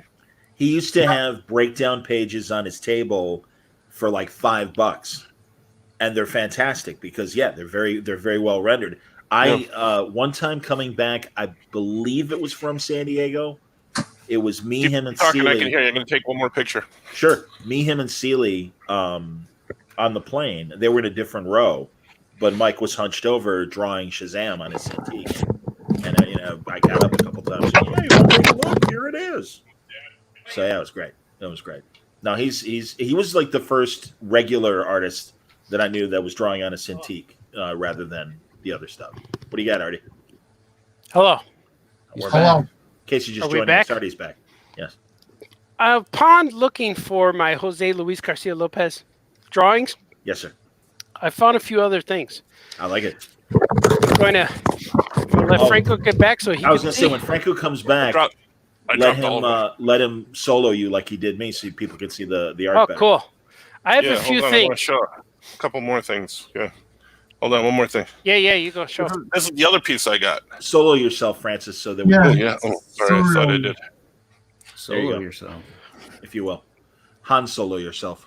Oh, Atari Force. Nice. Yeah. it's Yeah. nice. Pretty So cool. this is my Atari Force page by Jose Luis Garcia Lopez. Sorry. And then I picked up these pieces at last year Oh, yeah. Is this from, Space Ghost? from Doc It is Shaner. I was Oh, just that's saying, great. that's definitely love Doc this. is so good. Is that from God. Future Quest? Probably, yeah. Oh man. Nice. I have And then I an- picked up this for my birthday from Tom Rainey. Oh, I've Oh, seen that's that. cool. That's gorgeous. That piece is Um, crazy. a buddy of mine sent me some art that he did for me, and the mailer he sent was originally given to him by Doc Shaner, and Doc drew an Iron Fist caricature on it, and my buddy like put a thought bubble next to it. It's like real Doc Shaner sketch. So that's the only art of Doc Shaner's I have, and I hung onto this like kind of FedEx kind of mailer and stuff just because it's got Doc Shaner art on it. So now it's Artie's turn. I have several Yeah. things. I have 1, 2, 3, 4, 5, 6, about 7 things. Cool. But these are cool. You want to see? Should I say Jose Luis for last or show him first? Last, Yes. last. Last. All right. First, as you can see behind me, there's a Beta Ray Bill painting that I did over the weekend. But I also made a Beta Ray Bill Migo. Oh, cool. Here he is. Wow. So It's based off of. I just assembled all the parts together. You can see he has washers for his hilarious. circles. He has Shazam boots. And the only thing the pants are Migo Repro pants, but the shirt is just a piece of material I wrapped around the guy. And you can Wait, see my what's on his construction in the back. See my construction? So the chest, these are like little Are plastic. they sanded down dimes? What are they? No, these are like, I don't know what they are. They're caps from something. And I save little parts from either milk containers or from we open up anything we open. I could save, like my kids drink Go-Gurt. So Sure. there's a twist off tap, and the taps are real cool, and I save those. But this is a head that a guy made. He shrinks down the Bowen statues, and he shrinks the heads into Mego scale heads. And then I buy him and put him on these bodies. And he looks really cool. And the cape has like a wire in it, so I can make it stand up. And it's really cool. And one of my friends 3D prints these hammers. He 3D printed Wow. Stormbreaker. Stormbreaker, absolutely. So like, yeah. And Beta Ray Bill is one of my favorite characters of all time, and I love it. And I had to make the cape a certain way because this cape attaches like a pin, but it didn't look right on him, so I had to add this foam to make it stand up on his neck and attach it with some came out twist awesome. ties. Yeah, he looks cool, right? You got it. Artie, I got a question, actually. Artie, I Yeah. got a question about that one. I know this is going to be a very strange question. Yeah, I need it. Have you put it up your butt? Mego arms, are they? Have what? That's not a Mego. Those aren't Mego arms, are they? No, They're this is a Mego type body made by Zika Toys. And this body came out, it was part of a Kickstarter, I think. And I bought these bodies, I bought like 10 at first. And one time the guy said that they were like $15 a piece, the bodies. And then he said, one time he put out to his customers that he had several defective bodies that had stains on them. Like they got black feet or there's black spots. And then he wrote to us and said they're $3 a piece. So I sent the guy $300 or $350, and I got a whole box of bodies. So I think I might have like 4 or 5 bodies left. But I've been buying bodies off this guy forever, and they're no longer around. And somehow this body was sold to Diamond Previews because they were going to make Rambo bodies or that movie Expendables. Yeah, that was it. They were going to make that movie. They were going to make figures, but somehow, don't know what happened. They never made the bodies. But this was the new Mego figure. There's no rubber bands in its body. It moves really well, and it holds poses. And you could raise the arms. It has a swivel bicep or swivel hip. But this guy's so tight that I can't really swivel him no more because his suit's on there real tight. And I don't want to wreck him. When I was a kid, they had like, and I don't think it was Action Jackson. It was some kind of knockoff of Migos, and it was like a pirate, and it was like almost like a biker looking dude. I remember he had tattoos. Yeah, it was pretty rubbery. That's the Village People actually. They were. Oh, I know what they were. 70s. They were Big Jim Warpath guys. Yeah, Big Jim. The Big Jim Warpath. And I had those, and those look like Big Jim arms to me. Yeah, this is a new body from I think 2014, 2010 maybe. But I'm going to show you some more stuff. By all means, and while you're doing that, Big Jim was, I believe, Mattel. Yeah, Mattel. And Yeah. when Mego, Doc Mego's company, MC Toys, redesigned Mego or redid Mego recently with Mattel, and they reused the Big Jim body for them, but they scaled it to 8 inches. But they put a rubber band in it, which made it real floppy, so it's not real pleasing with the fans. Like the upper body's cool, there's no rubber bands, but the bottom, the legs are floppy. So they were doing really well in that, and then the bodies were garbage. And then so you're saying rubber people transfer. Well, the rubber bands, vintage rubber bands are awesome. I don't know why they don't break, but the new rubber bands, not good. Yeah, they're not made to last. Absolutely. Yeah, but I'm going to show you more stuff. While you're grabbing the next thing, Artie, I wanted to point out. You don't need to be on camera to say this. I'll say this, and we've said it before on the podcast, but for newer listeners and viewers, Taschen did that wonderful 75th anniversary DC book, and they had a bunch of the Migos. But in addition to the classic Migos, Artie's custom Migos are also in this fantastic group shot. And you got Huntress in there, and all these great non-traditional Migos. I have them somewhere too. I'm honestly, Artie, I love that they recognized how cool your stuff is. Here's the picture of it. This is the splash page or the double page spread of the Taschen book, which we're all in there. And the Taschen guys, the publisher contacted me and said, "Hey, I heard you're a big Mego fan." I'm like, "Yeah." And they said, "Well, we want to feature Migos, DC Migos in our double page spread." And the list they gave me, I said, "Well, Mego didn't make any of those guys." And they said, well, we need them. We need a Green Lantern. We need Flash. We need Bizarro. So I had to make all these guys. So half of these guys are all custom. Anyone who's custom is mine. Like Superman, Batman, Robin, Joker, and those are all from Mego. Those are all real. But the Green Lantern, Bizarro up on top here, that's mine. I made this Riddler. I made Lex Luthor. I made the Flash. All right, the Lex Luthor is actually the Mattel one, but I customized him a little bit. And the Penguin is mine. How about Wonder Batgirl? Woman I made on a floor there. That was Wonder Woman I made. I didn't have Wonder Woman, but they like put an order in here. It's like ordering food for your family. Well, they ordered Migos from me, and I had to make them all. And I sent them to Tashin, and they ended up being in the double page spread of the catalog, which was of the book. I have that book, and I've seen those pages, and I had no idea until this moment that those were from you. Those are my Migos, yeah, and I still have them on my shelf. And I recently got a fan letter.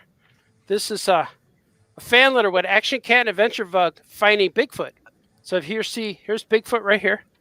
So you see Bigfoot and Action Cat and Adventure Bug looking for Bigfoot. See him? And they say, huh? Action Cat, did you hear something? That's what they said. And then the family also, the Taylor family, they sent me this. It's the Bigfoot search team. This is going to go on my, just a plaque of wood. It's really cool. But how would Nova describe the Taylor family, please? Describe the Taylor family? No, well, how would she call the Taylor family? Nova. Thank you. So I recently got this. This is going to go on my wall. That's what she says in Beneath the Planet of the Apes. That's her first word. And a few years ago, I got invited to Wyandotte, Michigan to a show. And they told me, you guys probably know this.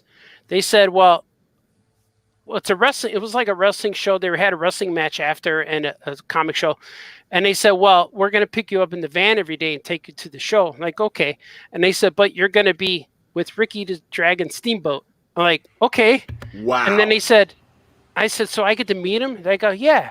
And so we were in Starbucks, and we met at Starbucks, and we poured our coffee. And we're like, you want to get your photo with him now? I'm like, no, I don't want a photo with Ricky at Starbucks. Like, when do you want a photo with him? I want a photo with him in the van. And then they're like, why? And I said, because at Starbucks, it'll look like I met him, but in the van, it'll look like I'm with him. So when we got to the van, he signed this for me. Ricky the Dragon Steamboat. Tuar, thank you for being a fan. Yeah, Ricky the Dragon. Oh my God, he was real cool. He's a legend. Yeah, he was awesome. We used to watch him on Bob Loose Wrestling.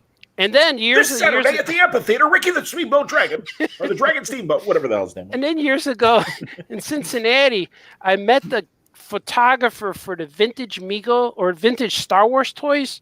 He took the photos for all the packaging, and his name is Kim Simmons. And I bought several of these photographs from him.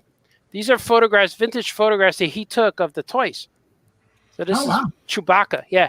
I have about 25 different photographs, and some photographs I have of the actual packaging. I'll bring them out later. They're kind of tucked, but I don't want to knock them over. Let me get this straight. You have photos of toys. Yeah, the photos of the toys. But I do that, Artie. These are from Kim Simmons. Simmons. I do that at every New York and San Diego Comic-Con. I look at the displays. I take a ton of pictures. I come back, and Chucky and I look at it and check it. And seriously, he's like, "Well, these are awesome, man." Yeah, I know, man. They're fantastic. But this is the photo of the original toy taken by the photographer who took the photo of the original toy, and then he sold it to me later for like $25. Yeah, I'll take it. I like how you hold it up and you're like, this is Chewbacca. It is. No. But here's the grand finale. Well, maybe I got one more thing after this. I think you should share as much as you want. I got one more thing I have after. more stuff to share too if you guys want. Jose Luis Garcia Lopez. That's the one. Oh, I'm glad that my friend has it. I'm also incredibly jealous that I don't have it. I know. I'm like, why didn't I buy that? It was right there. And Artie's like, hey, look what I got, sir. And I'm like, yeah. Damn it. Awesome. And he said, yeah, I bought this, and this is when I walked away. I'm like, man, I love this so much. I'm going to go back and get another one. So I bought this one. I bought the Justice League. Wow. And it's a sketch. Yeah. And I love that it's incomplete. Yes. But this one, you could see the white. There's blue line sketch Yep. on here. You Yep. probably can't see it too well, but it's on here, and there's such subtleties on here, and you can see as he erases. There's erase marks. Oh That's my awesome. God, that's I awesome. love that there's erase marks on here. That's what's weird. I'm going to And- speak like Tony Curtis and describe. I have a Tarzan process page that Mike Grell once made, and I'm very Yeah. proud. It is in my collection. And I got one special piece here after Jose Luis Garcia Lopez, the master. I drew something special for a promo piece for Ladies' Night at Oh Yeah Comics. Who's that? At Oh Yeah Ladies' Night. Who is that? By the way, Somebody. nice little crank on the Yeah. guy. But they wanted me to promote Ladies' Night, so I drew this and Oh, put it yeah, on the Ladies' internet. Hi everybody, I got a very thin neck. Some of my friends, especially I'm Frank, gonna go minimal on that because it's scaring me. You I might know liked who every that bit of is. that. That was it. And if you think you know who it is, I know- you're probably right. I know exactly who it is. The best is when Artie will just start drawing. And when I remember one night at Challengers Comics in the city, we're all there, and Azzarello is there and stuff. He always draws me with like a Hellboy sized giant arm, which and I never have pants on. My hair's all like it is right now. And he was drawing Azzarello, and we all know Azzarello, and Azzarello loosens up near us, but he could be, as Mike knows and everybody, he could be a junkyard dog and be really tough. And Yeah, Artie's I like drawing it. him naked, like constantly, and he's I like, always draw him naked. Yeah. and he can't help it. He totally breaks his stone face and just starts laughing and stuff. And it's true. It's great. I'll It looks like him. I'll draw a naked caricature of Azzarello. him and then draw his body, but give him a jacket, but no pants. No pants. and No I pants. show his dinky thing. Yep. I was draw dinky with some fuzz. Exactly. He goes, "What are you doing, got- man?" He's got more fuzz down there than he's got on his head. Absolutely. Yeah. And people said, "What are you doing to me?" I said, "That's your fur patch." Like, why'd you draw me a fur patch? Because that's what. Hey, Artie, I don't know if you remember this. Yeah. The very first time that you and I went out to dinner together in like 2011, it was a C2E2. I happened to be at the show a couple of days early, and Franco was there too. I think it was me, you, Franco, and a couple of other people. I think maybe somebody from Challengers was there. Maybe, but we had really just kind of met. Like I had known Franco a little bit longer than you, but we had kind of just met. And you're sitting there and you're doing a little blah, blah, blah, and I'm like, I'm just kind of looking over. I'm trying to see what you're doing. I really can't see. You were drawing on a napkin or a piece of paper, whatever. And then you're like, "Oh, I'm drawing you." And I'm like, "Oh, okay." So then when you're done, you turn around and it's me with no pants. That's pretty much maybe the second time I've met you. I have no pants on, and it's my genitalia. I'm walking, and it's my genitalia dragging underneath behind me. Well, that's how I see you. You know, And you were just kind of like, "Here you go." You know? it's my artistic vision. Like, and you were it was accurate, but still, how did you know that? You just met. You didn't know I only had one leg. What? Art did one of me too. It was for an episode of the Oh Yeah Comics show. I asked if he could draw just a stick figure of me. So he does, but down below in that area, there's a small fur patch that he included. That was a bonus. I didn't even have to ask for that one. He just threw that in for free. It's right. Well, you know, I draw what I see.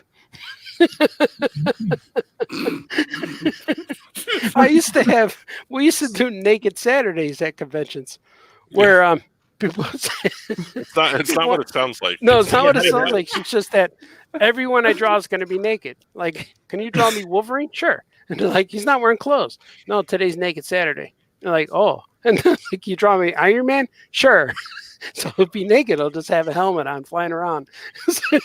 Why is he naked? Well, it's naked Saturday.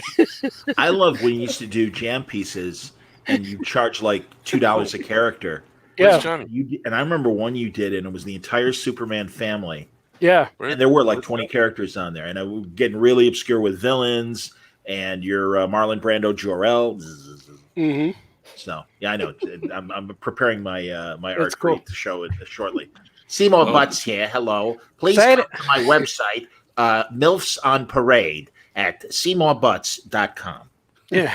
Thank you. There's one Jack guy asked asked you if you and Stoke have those art pieces. I have mine somewhere. I don't know where it is. Yeah, I draw a lot of pieces. I mean, a lot of pieces of pieces too. Pieces on pieces. A big Yeah. piece. And I know one guy asked me one time how much my drawings were, and I told him $1 a character. And he goes, "Oh, can you draw a whole team of people?" I'm like, "Yeah, they're $1 each." He goes, "Oh, okay." Because he's thinking in his head, okay, Avengers 7, Justice League 7. And he goes, "Just pick one." I said, "How about the Green Lantern Corps?" And he went, "What?" I said, "Because there's like 3,000 characters." And so I just started filling up. Wait. So I started drawing him crazy, but he told me I had to limit it to like 15. So it was weird. It was weird. And then I just met it. This was just happened at C2E2. Oh, the publisher of what company is that? It's not Aftershock. It's company where Christie works. But he told me that when he, Exactly. I get to meet a lot of publishers. Get to meet a lot of people in the industry. I just meet them. And then when I met this guy, he's the publisher of the company. I forgot what company it was now. Right when you walk on C2E2, that was their booth. And Source Point. Yeah, that was it. Source Point. Oh, I know those guys. Nice guys. And he said to me, Good guy. and I was introduced to him.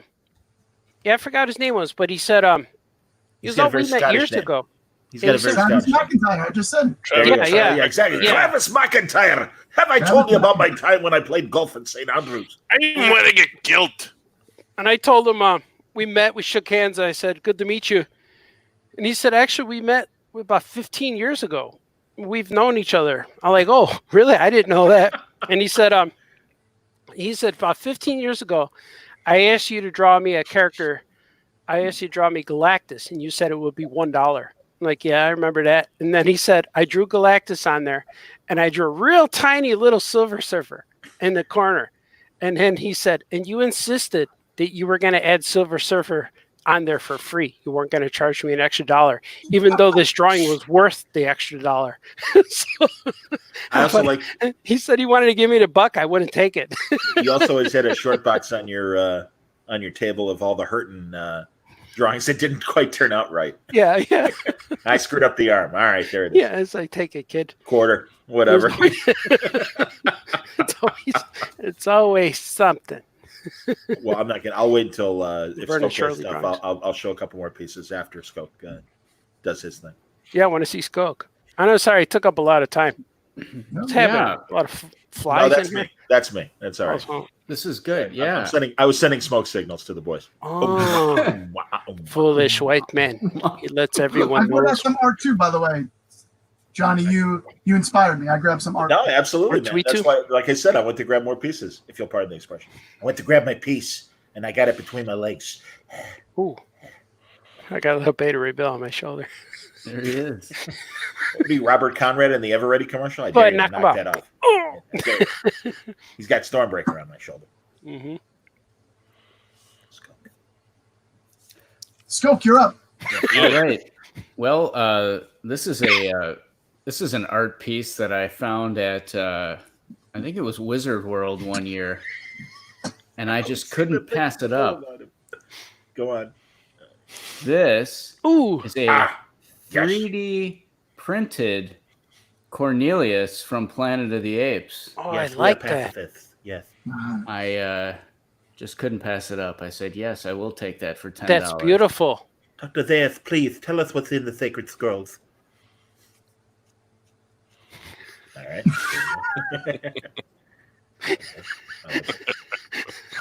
I also love have I have a That's series of fantastic trading cards that I've accumulated over the years. Lovely. These are Ooh. American Gladiators trading cards. Oh, I used to have those. Yeah. If Oh, you my- put them together, they form a full scene. So I think I'll do that, and I'll post it on I Like Pink. My dear friend, former I Chicago love Bear that. Mike Adamley was the play-by-play guy for American That's right. Gladiators for many Yes, years. he was. He is another guy with good hair. He had He has good great hair. He's Mhm. he literally looks 30 years. He's like in his late 60s. He still looks like he's in his 30s. It's ridiculous. Mhm. Doesn't he do sports around here? He now? did. You know what's sad, Mike? He's suffering from Alzheimer's right now. Oh. It's a Oh shame. no! It's really him and Gail are like the two biggest. Not to bring everybody down, but I love these guys. Too And late. they are very sweet guys, you know. Mhm. But yeah, so unfortunately, because he was a long time NBC sports anchor, and very good. And again, he graduated to doing American Gladiators. Very good. They Made a came lot to of money doing Chicago it once. They did a live show at the Rosemont Horizon when that was still around. before it was the Mhm. Allstate Arena. Yeah, no, Yeah, currently. they did a live American Gladiator show. It was amazing. Yeah, because it was Mike's hometown. So yeah, no, pretty cool, man. And also my buddy, real fast, UFC play-by-play man, Mike Goldberg, Spike, another good friend. Now those are fantastic. I wonder if Mr. Furley might be in there. Yeah. The Janet Show. I should open them and find out. I haven't opened them. Here's Is another that one. gum sticking out of the side? Wait, I haven't tell you about my trading cards. Mr. Catet. There's Those are no great. gum in here. No gum. Don't eat the gum. Don't eat it. By the dude. way, listeners hurt and you. viewers, I've been trying to convince the guys on Nice Mr. T. I'm not going to drink the milk, Hannibal. Mr. T. Turkey. Mr. T. I'm trying to convince Mike and Franco to do Boy in the Plastic Bubble, the John No. Travolta Movie of the Week classic, as an review, because, oh my God, it's a great movie. It's so weird. It's so weird. Faster, Julie, faster. It's so weird. But Sandy, Do you, speaking of Sandy real fast before the next training card, if I may, do you guys know the Grease theory? Artie. That the whole movie of Grease is Sandy actually died on the beach and Yeah. drowned, and that's her Very. dream before she dies. Yes. That's Mhm. And That's when the why car the flies picks up away, at the end. Right, they go in heaven. right, and they're going to heaven. Exactly. Sandy. How's that for depressing? Watch that ride, El High, I like it. but Sandy, with Dead. It's so weird. it's so My weird. sister. My sister Nicky Penny. Kanicki's like a Hallmark card. Kaneki. Isn't that hilarious? Jeff Conway was like banking on Kaneki, God bless him, till his dying day. And I Yeah. remember hearing like Babylon 5 cast members and Straczynski talking about how he'd be at Comic-Cons for Babylon 5. And for the guys, he was from Babylon 5. But for the girlfriends, oh my God, it's Kaneki. Can I take a picture with Kaneki? Yeah, I played Kaniki in Greece. I saw fully- him at a show once, and I wanted to get a picture with him. And he's like, 700 "Yeah, okay, but no flash." And I go, "Okay." And he goes, "Hold on a minute," and he puts on sunglasses.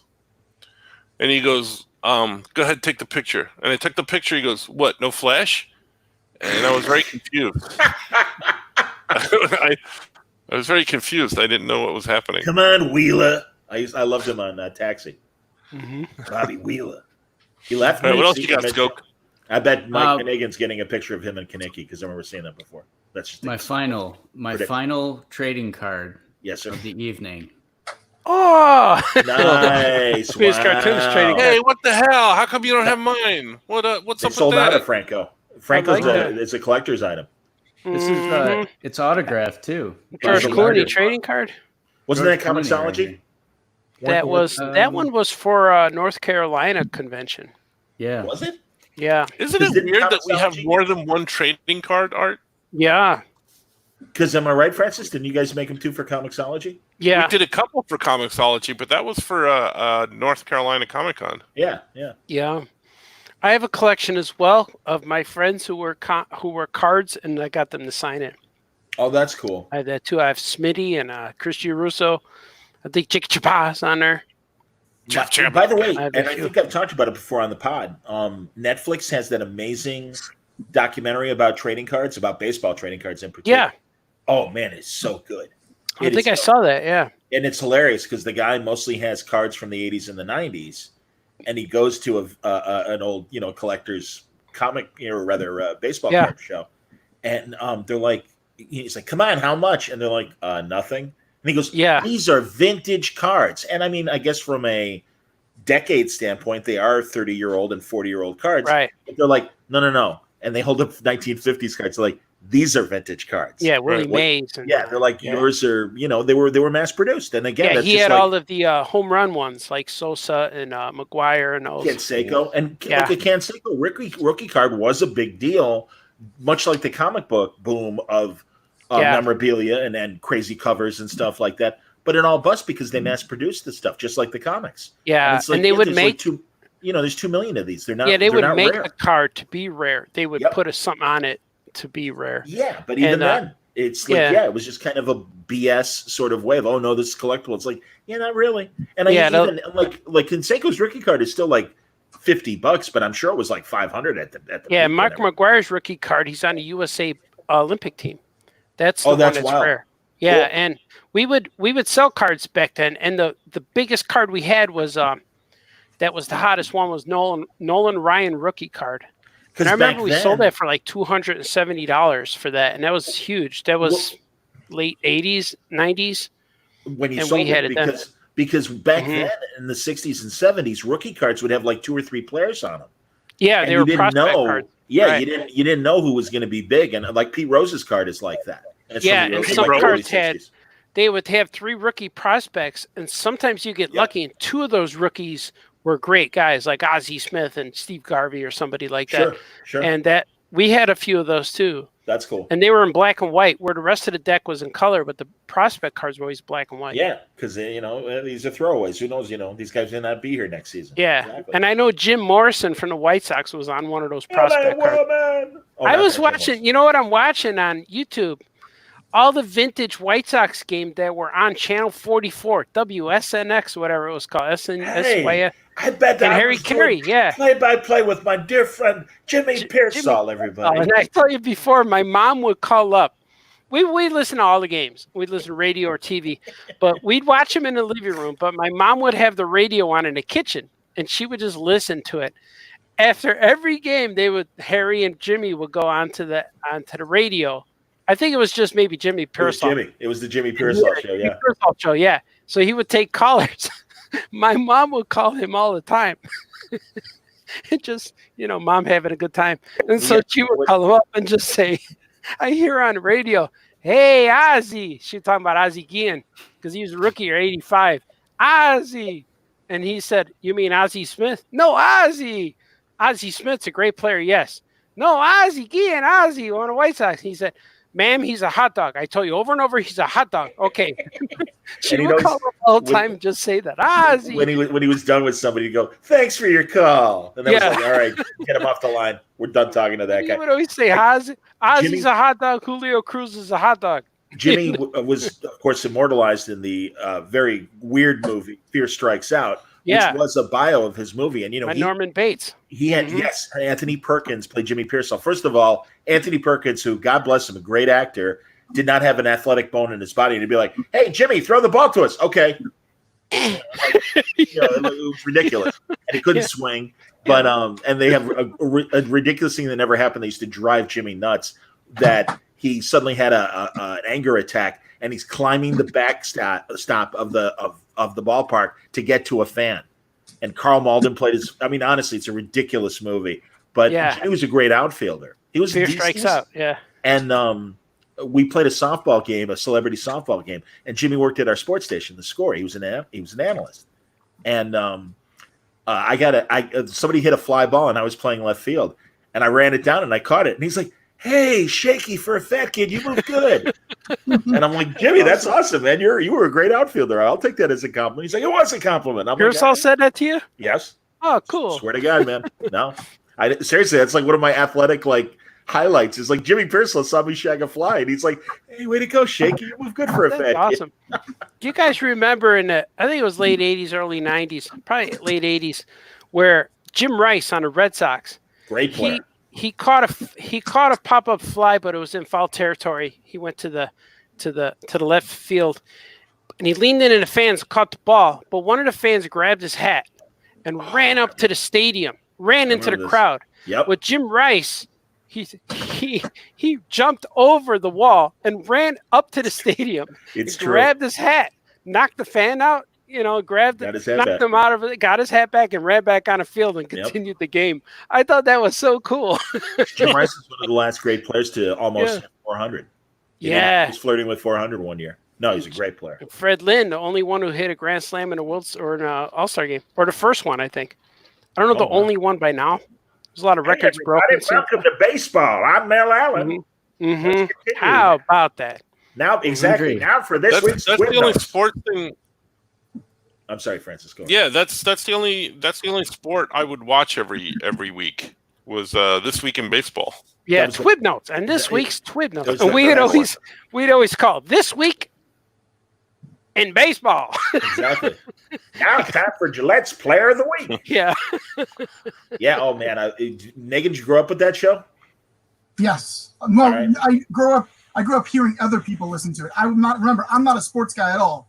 Oh, but I my thought you were. friend used to watch it, so How about that?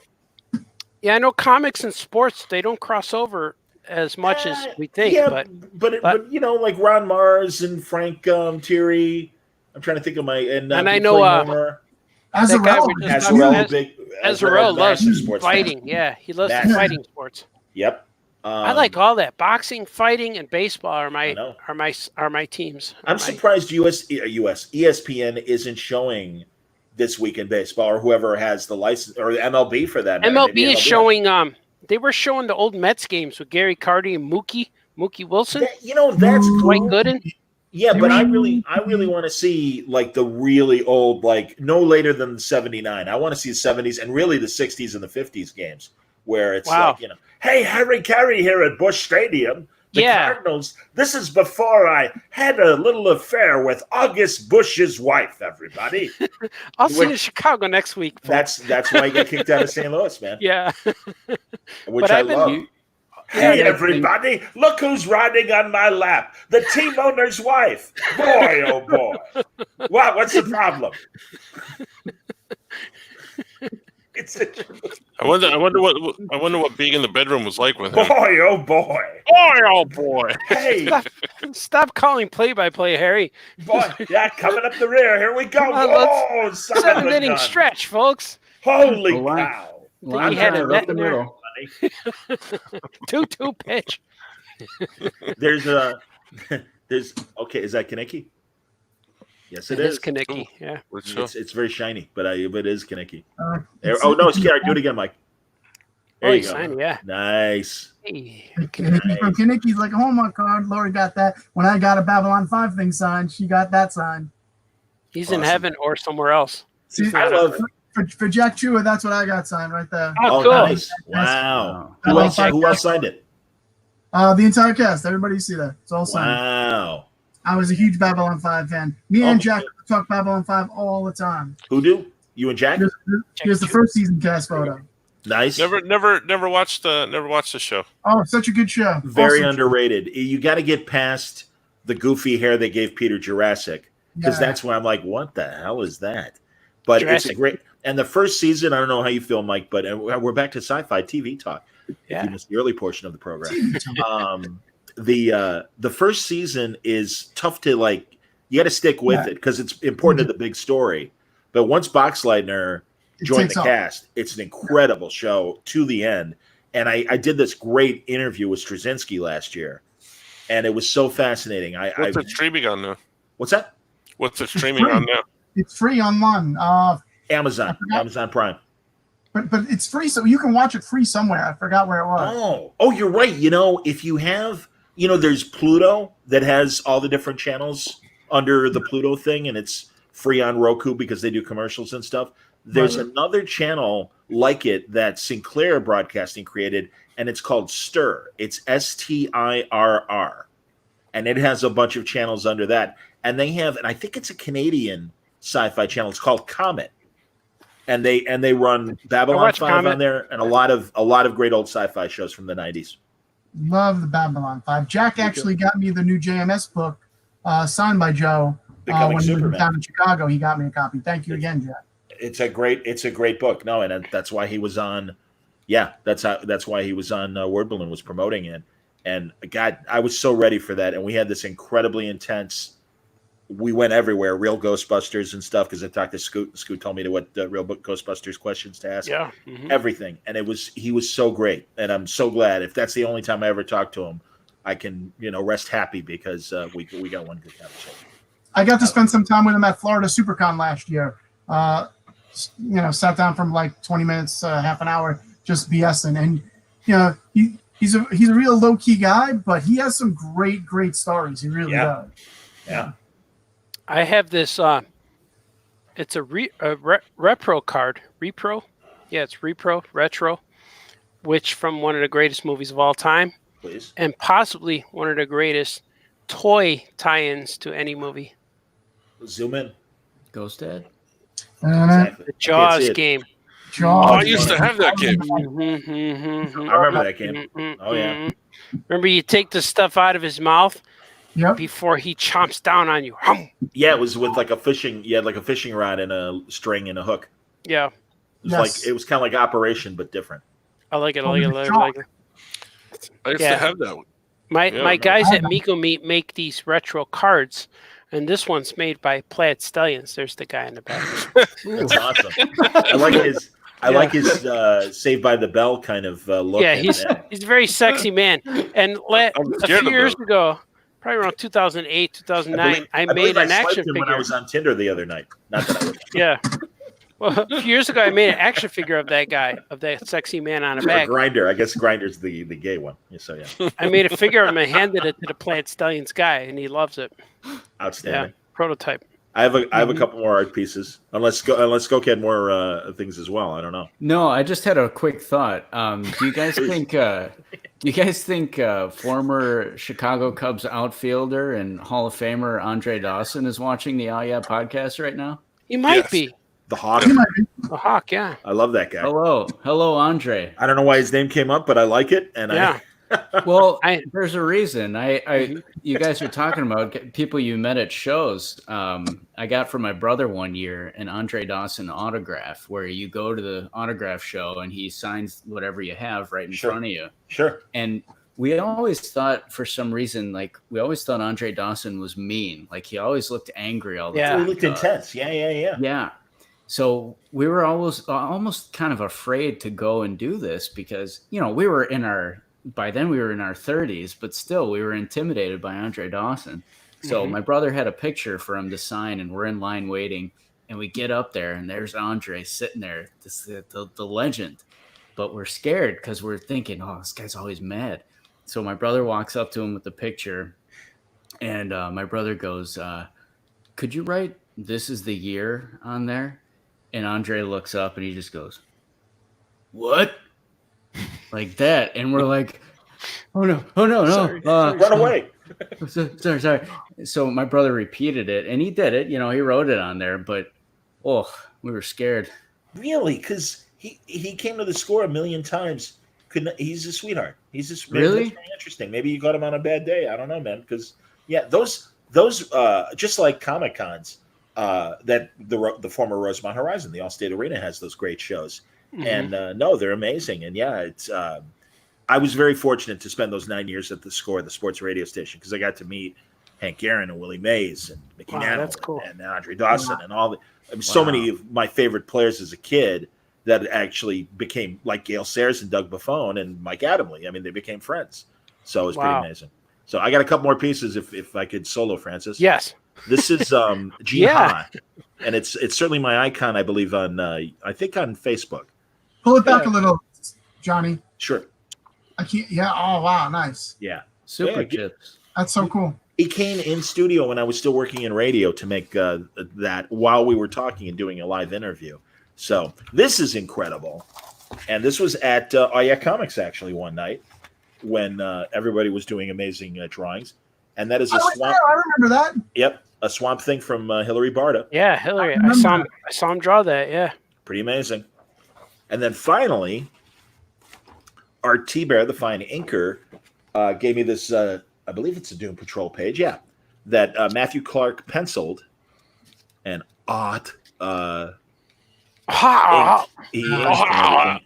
And yeah, he sent me this amazing page. Wow. It's T-Bert. I always thought it was Thibbert. T Bear. Too bad. Yeah, T Bear. Yeah. T Bear. Yeah. But yeah, and I'll on another broadcast. I've got, like I said, I literally have like a couple dozen pieces that I still haven't framed. So I figured it and then one day that I wandered around the apartment and showed you guys pictures and stuff. I So, like him. You have a good collection, Johnny. I've been very Good lucky. stuff. And again, a lot of these people, they were either gifts or I really bought a ton before I started doing the pod. Mhm. And back when getting a commission piece was less than $100. Yeah. So Mhm. there you go. I have more trading cards if you guys want to see. Yes, please. That's a good Yeah. show and tell episode. Yeah. Yes. I Let's have. see it. I, This one's now kind of that you cool. ask me for stuff, I have a ton of stuff now. Here's the Stretch Monster Oh, trading card by the one and only Plaid Stallions. There he is And again. there's the guy again. There he he is. looks like Hi, in Starsky. case you don't remember, I'm His name available, is- ladies. His name is Brick Mantooth. That's Is, his name. is that But- really his name? Yeah, but Plaid Stallions website, it's a vintage website. And they were actually, that's my friend Brian Hallier. And he was actually interviewed by Mancow Hey, on the man. radio. But Oh, Mancow just wanted to talk about the vintage suits because Brian, he loves to collect old Sears catalogs and JCPenney catalogs from 1973. So he's all about the vintage. And here's an old Mego type trading card of Frankenstein from AHI. I think they were called Azrak Hemway. I don't know what the I stood for, but here's the card.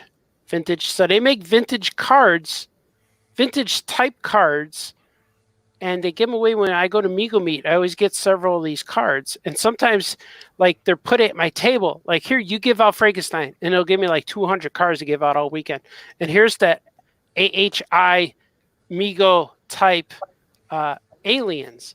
When Star Wars came out in 1977, Mego was flourishing at the time, and so were the knockoff companies, and they made alien cards that were similar to what Star Wars was doing. And so they were trying to make Star Wars Cantina aliens.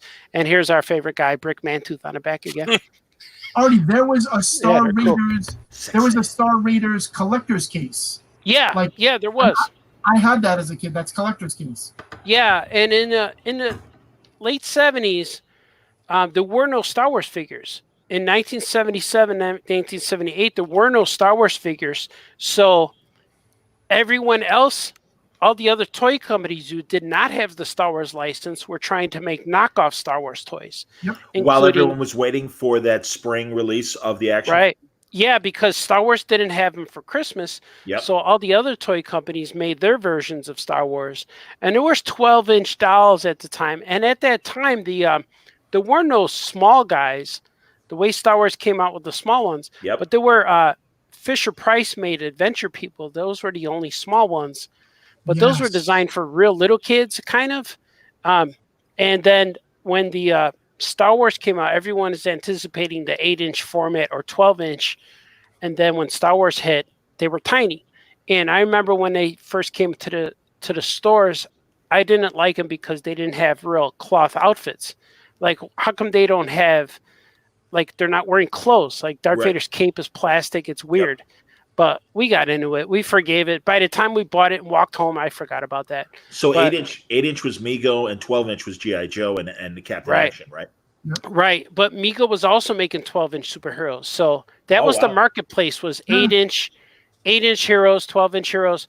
But all these knockoff companies like these guys, these Azrak Hemway guys, and Frankenstein and Stretch Armstrong, they were all designed for larger scale. But when Star Wars came out, they released ships. That's why they wanted to put the characters in the ships. Sure. So Mego's that was the new Mego's- standard.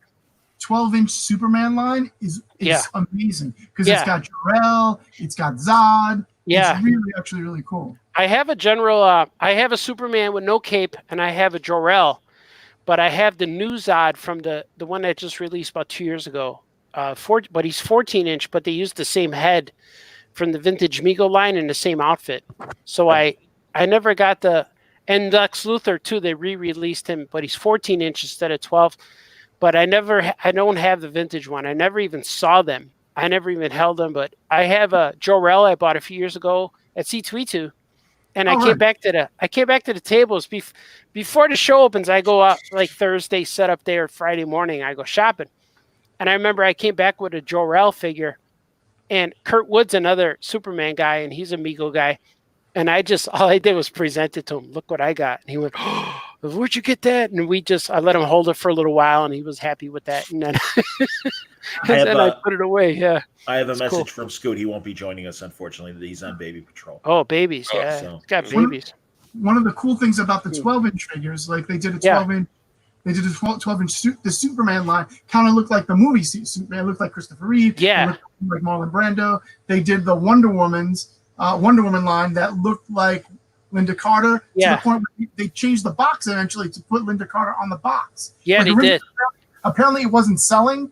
From what I understand, is the 12-inch Wonder Woman wasn't selling, so they actually changed the box to put Linda Carter on it, and then it sold.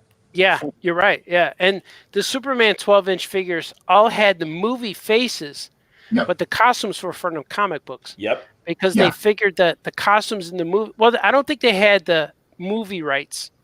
I don't It know was what the like legal this. thing was. They sort of looked like it didn't look identical to Christopher Reeve and Marlon Brando, Right. but kind of looked like It that. looked More just than the kind of comic. like that. It's the version, the Christopher Reeve version of Mego Superman, Right. and I have it. It's over there, but it's out of reach. But he has had big hair. I had Yeah. those as a kid. God, one of my Yeah. biggest regrets in life, Artie, is I never threw away anything. I am a collectible. Yeah, me too. Of all of my old toys. Yeah. But my cousin, when we were kids, my cousin's mother passed away Oh, when he was very little, and he was really into my Migos, and he was only like 5, and my mother was like, "Give your Migos to your cousin. His mother just passed." I was like, "No, but I love these. No, give it. His mother just passed away. Give it to him. Well, you're not gonna play with him. You're too old for them now." And I'm yeah. like, They always say you're too old. Like, and oh, I'm like, "Ah," and I gave him to him, and I regret it to this day. And I don't talk to that kid anymore, so it really kills me. yeah. Because We'll anytime, go find them. yeah, anytime when you're a kid and you give your toy to your younger cousin, they destroy it. I was They gonna play say- with it. It gets lost. It's like, Right. oh, where's his Like- boots? Where's his cape? Oh, I don't know. Like, you gave oh, me Amigos. Half of my flushed down the toilet. The other Yeah. 5 I shoved up my ass. I had a full set of the McDonald's toys. They were like Migos, and they disappeared. I have them now. I now that I'm a man, Hamburger? I or remember we're that men, we one. could rebuy stuff. And I was just funny as I was just telling my family this today, like, and I hear collectors complain online, or Migos are too expensive, and this I can't afford. And I was telling them today, like, all it takes is you could buy anything. You just need to be willing to spend the money it costs. Right. But if you have the money for it and you buy it, you have it, and you don't have to cry anymore. Like a few years ago, I bought a Yak Face from Star Wars, and he was the hardest figure to get. Never saw him, and every time I do see him, he's first time I ever saw him in my life, he was $84, and this was '90s, and I'm like, oh, I should get it, but I can't. I gotta eat and pay rent. And then I saw him again. He was $125. Then he was $200, and I finally bought him about 5 years ago, and he was $320. And I said, I'm going to buy him. And I was with my family. Now that I'm a man, my kids are teenagers, I was able to buy him. And I said, this figure came out when I was 12 years old. I wanted him all those years. And my wife said, just get him. Because if you get him, she said, is that the last Star Wars figure you need? I said, yeah. She goes, get him. Then you'll never have to buy another Star Wars figure. You'll have them all. Like, you're right. And now I bought him, and it was $325. And the guy knew I wanted him, and I even said, will you take $300? He said, no. Will you take $324? No. $322? No. So I had to give him $325. And now when I see that figure, he's up to $420, $450, almost $500. Wow. And I'm so glad I got him. You didn't get him when he was 100 and something. Yeah, I wish I did, but I couldn't afford it. I couldn't. Like now when people accept the square, it's a lot easier because if you don't have cash, you can still buy stuff. Or I remember writing checks at at comic book toy shows because I wanted that Cyborg superpower figure. Because I'll give you $300 writing a check and hope it doesn't bounce. You know.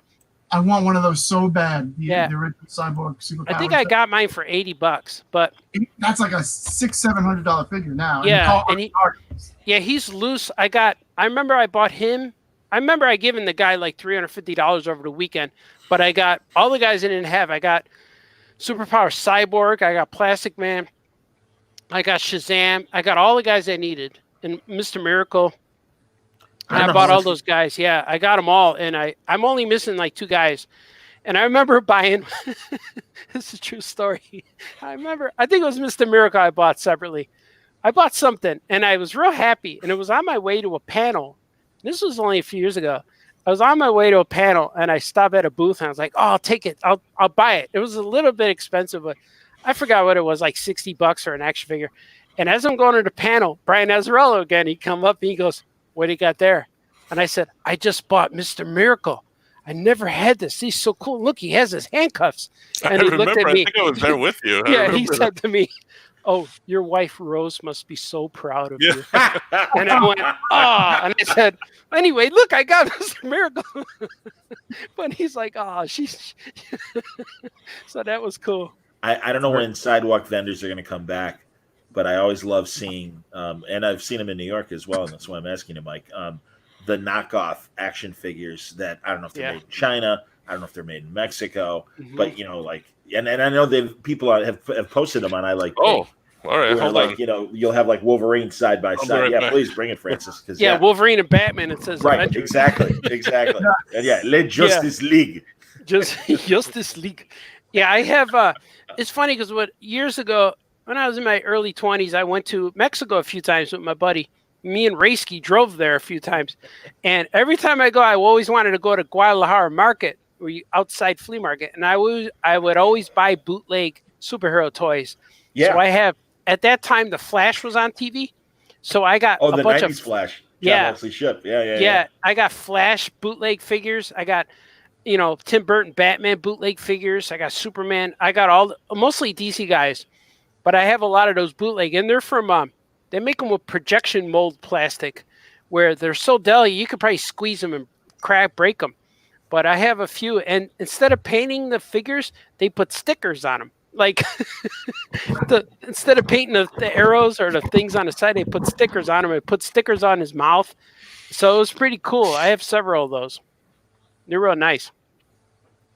I like them. I thought I had one of those knockoff toys where it was the Justice League, but it had Superman, Spider-Man, a Power Ranger, and something else in it. But I can't find it. I don't know where it is right now. I know they have. There's several's been showing up with Superman, Batman, Wolverine, and then they put Guardians of the Galaxy because they made put the raccoon in there. Like they'll put but not Rocket Raccoon. It'll be like a toy of a raccoon. Exactly. Put a sticker on it. It's a Chip and Dale from like a discontinued Disney thing. Yeah, close enough. Art has a one-of-a-kind Mego, something that no one else in the world has, and that is a Jimmy the Muscle Mego. I made one of him, and I gave it to him. It's in his house. Oh, he has it. Oh, yeah, okay. and I made It was funny. I made because Jimmy the Muscle Mego came with accessories, so I have I made a small short box of comics. So I went to the Diamond catalog and cut out all the comics that were in that month's offerings, and I glued them down on paper, and I put them in this short box. So when he looks at this, he could see. I think it's on my site. I'm going to show you. I don't know if I could do this. I'm sure there's a way. At the bottom it says you share your screen. Yeah. Yeah. So yeah, I know it's on my website. No problem. It's a Jimmy the Muscle Mego. It's all good. What else, gentlemen? Oh, I was going to. So I told you about Scoot. So we didn't even know you were in here, Scoot. I got to be honest. Now I have lots of show and tell stuff now. So good. So whenever you guys are ready. Yeah, do it. I have Jimmy the Muscle. How do I share my screen now? At the bottom, there's right here. Stop cam mic, and share screen. If you don't see it, scroll down and you should be able to see it. Oh, I see. Share screen. Here you go. Yep. And we'll zoom in when you do it. Okay, let me see. I got to get there again. Share screen. And here's Jimmy the Muscle. You see him right here? Oh, we don't see him still. No, we don't see him. Not yet? Nope. You gotta click on that share screen thingy. There it is. Oh, I see. With your mouse. Hello, guys. That one right there. You see him on there? The Jimmy the Muscle figure? He's got his camouflage pants. And I made that little box for him. so he could put his back issues in there. And it says comics from the vault. That's awesome. He has a room in his basement called the Vault. And he always told me that if he ever opens up a comic book shop, it would be called Jimmy the Muscle's Long Box. Now this is something that I haven't seen in years. It's you, me, and Jimmy over to the left there. I'm right there. I'm dressed as the Flash. Mhm. And Jimmy's the Green Arrow, and I forgot who you're dressed as. I was Kid Flash. Yeah. Kid Flash. Oh. That's right. You guys used to dress up, right? Sometimes Yeah. Oh my god. it's me and Jimmy with mustaches. Look at Artie's hair. Mm-hmm. Look at that. Big hair. That's back when you were on Welcome Back, Kotter. This was when we were riding the Muscle Express. Yes. Mhm. Whoa. Yeah, this is Jimmy Muscle. Got his own page on my website. Dinner with the ladies. Yeah, dinner with the ladies. Let's see what else is up on top here. Oh, that's it. There's I like a the caricature of you three guys. oh, I just lost it. There it is. Yeah, there we go. It did. Yeah. Nice. And of That's course, Artie put us in the 2-minute DC Universe little interstitial cartoon they used to run on DC Nation, and it was me, Artie, and Jimmy the Muscle, and our boat capsized, and Crypto saves us. Yeah, he does. And I remember I was just So you've And been Frank in the was making Superman hot dogs in cartoon? another scene. that what? You've been in a Superman cartoon? Well, it was a Super crypto. It was a crypto with and the streaky cartoon Crypto and Streaky cartoon. that they made that Artie and Frank. Wow. And I was Frank just telling my- Aren't you making hot dogs in that one? Yeah, Franco's in there cooking hot dogs. Yeah. The next Superman thing you guys do, I better be in it. You'll be in there, Better man. be in it. I'm working on Super Pet books now. now. If I can fit you in the next book, I will. Like the last No, few. Superman. Superman. Superman. Oh, see what I can do. Hey man. Is there a Superman of Smallville 2 coming out? Because I want to be in it. I just did a Superman with Crypto book, but there was no people. It was just him and the dog. But if I could put people in it, you'll be in it. I promise you. My favorite crypto thing was when James Robinson was writing Superman, and Lois thought that crypto was kind of out of control and stuff, and the whole time Superman's like, no, Crypto is a good dog. Yeah, and that's when they made Atlas, the old '70s DC character, into a bad guy, and Crypto just like with his jaw had like a vice-like grip on Atlas's arm or whatever, keep him from punching, and he's like, see. Crypto is a good dog. Yeah, that was good because I know. Yeah. Lois came home and Crypto destroyed their apartment. That's why. Yeah, that's what it's like. He's just a regular dog. No, he's a good dog. He's a good dog. Those were good stories. Yeah. But I just told a story to my family today about I forgot what we were talking about, but about me and Franco went to DC. We go there maybe once a year. It seems like last 2-3 years, and we get invited to go sit with them and pitch ideas. So I remember we pitched an idea. Oh, that's right. Because I just finished some Super Pet books. That's where the conversation came. Hey, I finished Super Pets. And we're all happy. Yeah. And so me and Franco sat down and I gave Dan the deal of the pitch. And it was Super Pets meeting Action Cat Adventure Book. And he looked at it and he goes, I don't see how this benefits us at all. And I go, what do you think? And he goes, this looks very one-sided. We'll pass. Yeah. He said, it's a little self-serving, don't you think? Yeah. And we're like, well, yeah, if you don't try, you miss 1,000% of the shots you don't take. And he goes, yeah, it was a good try. Yeah. And then I think that was pretty cool because I was talking to kids like, you got to have, I didn't use the word balls. You got to have balls to pitch something. And it's like, anyway, a few years ago, this is what I did. Yeah. So I thought that was funny. He liked it. He saw it. So we did pitch Action Cat Adventure Book to DC Comics. You remember those? No. I'm sure they still do them.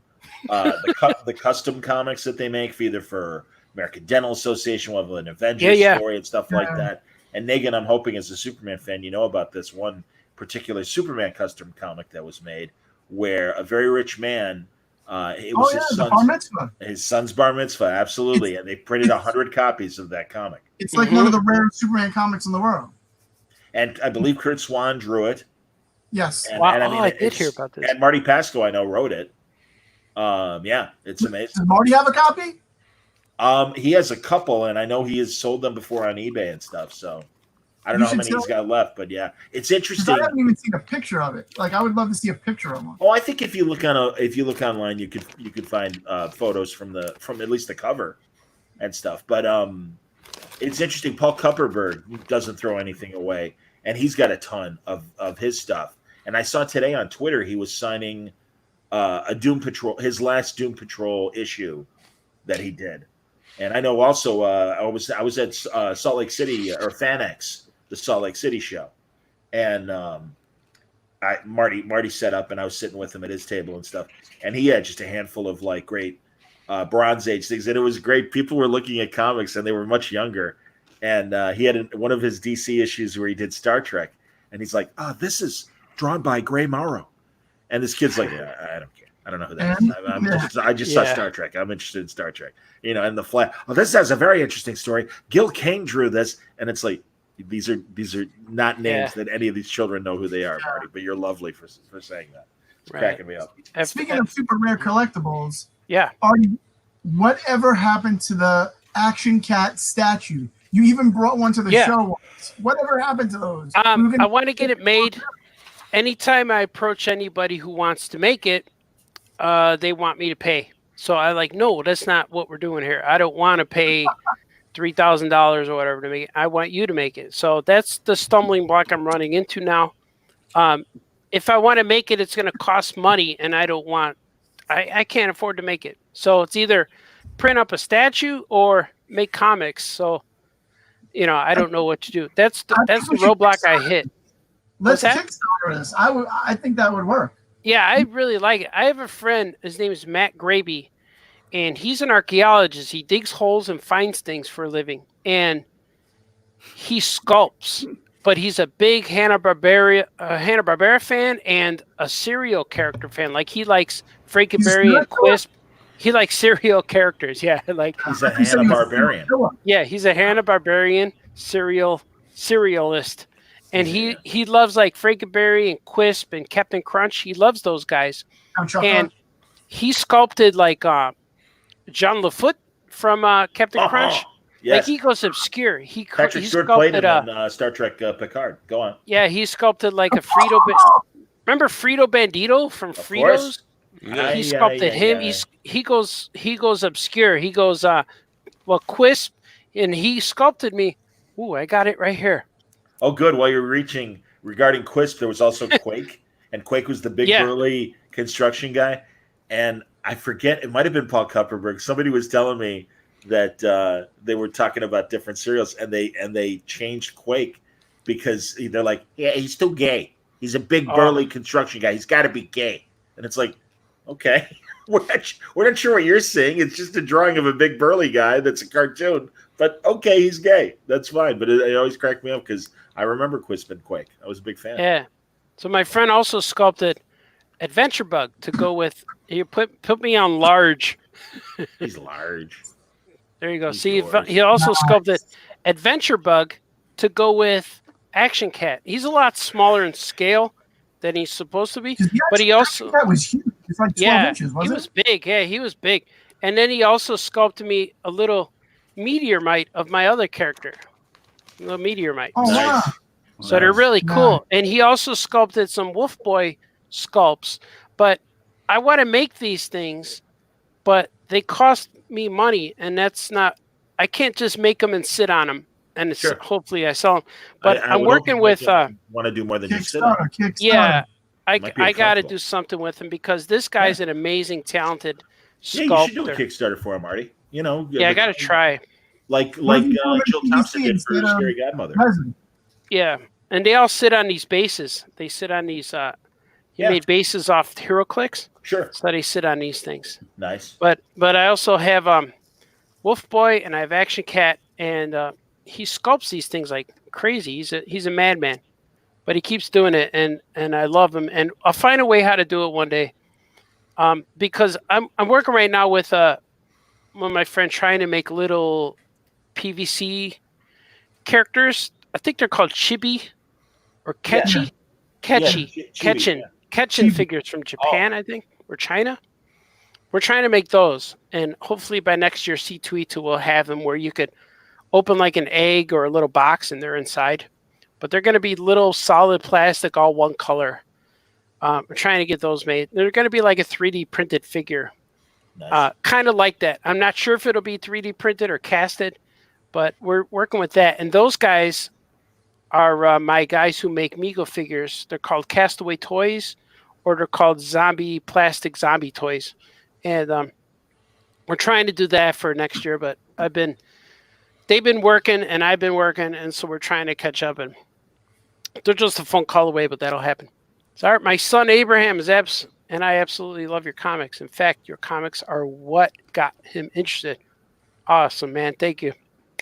It's always great hearing that in Kickstarter. Yeah, I got to do I'd love to do a Kickstarter. I'm not sure. Like the last time we did Kickstarter, it didn't go as well as I wanted to, and I'm still kind of hearing from it. It's just because I wasn't in sole control.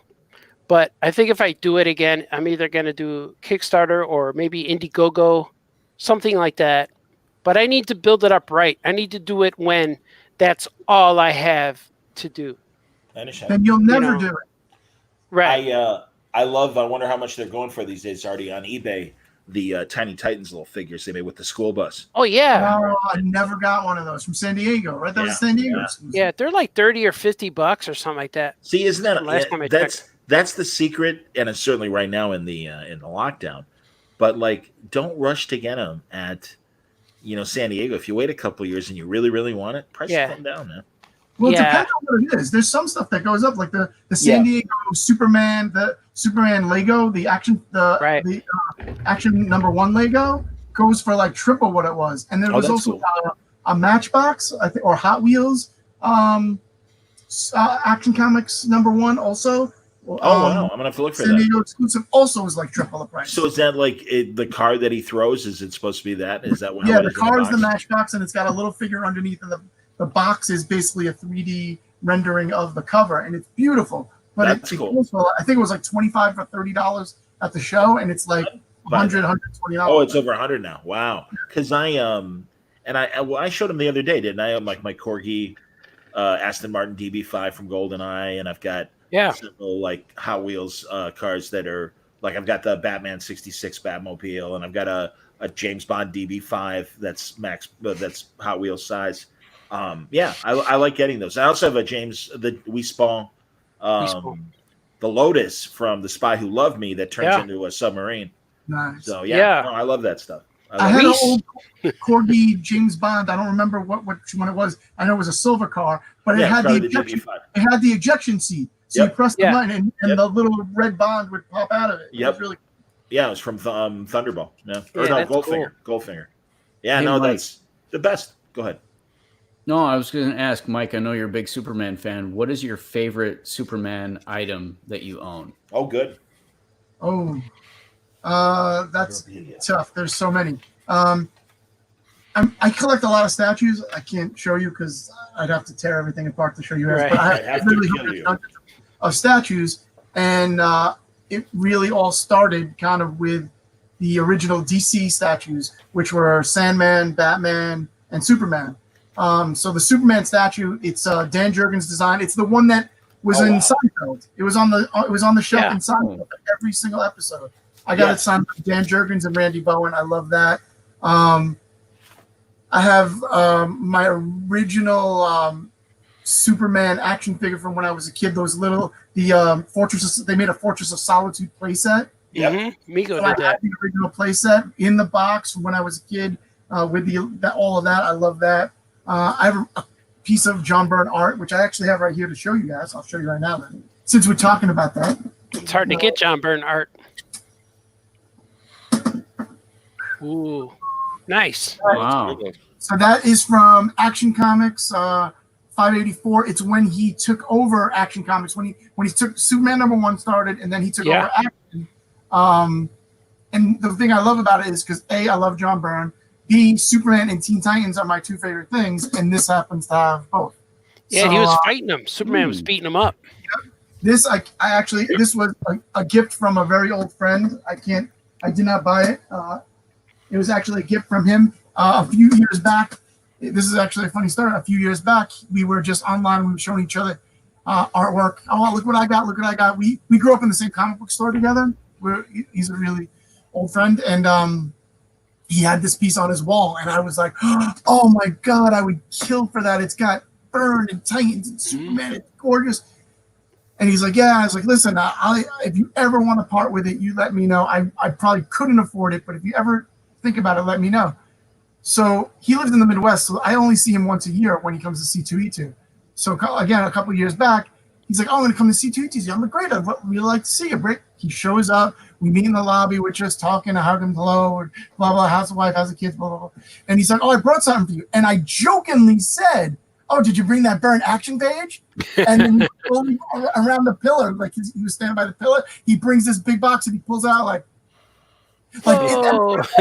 Oh my god! Oh my god! I'm so sorry. Oh, I felt so bad that I joked about it, and that's what it actually was. And it's like, listen, I can't take this. Like, and he's like, I bought it 30 years ago. I bought it for a cheap price. He goes, I know I can get more money for it. He goes, but I'm gonna give it to you on loan. He goes, I know it'll be better in your house than in my house. He goes, I'll give it to you on loan. I go, on loan? What does that mean? He goes, oh, you just let it hang on your wall.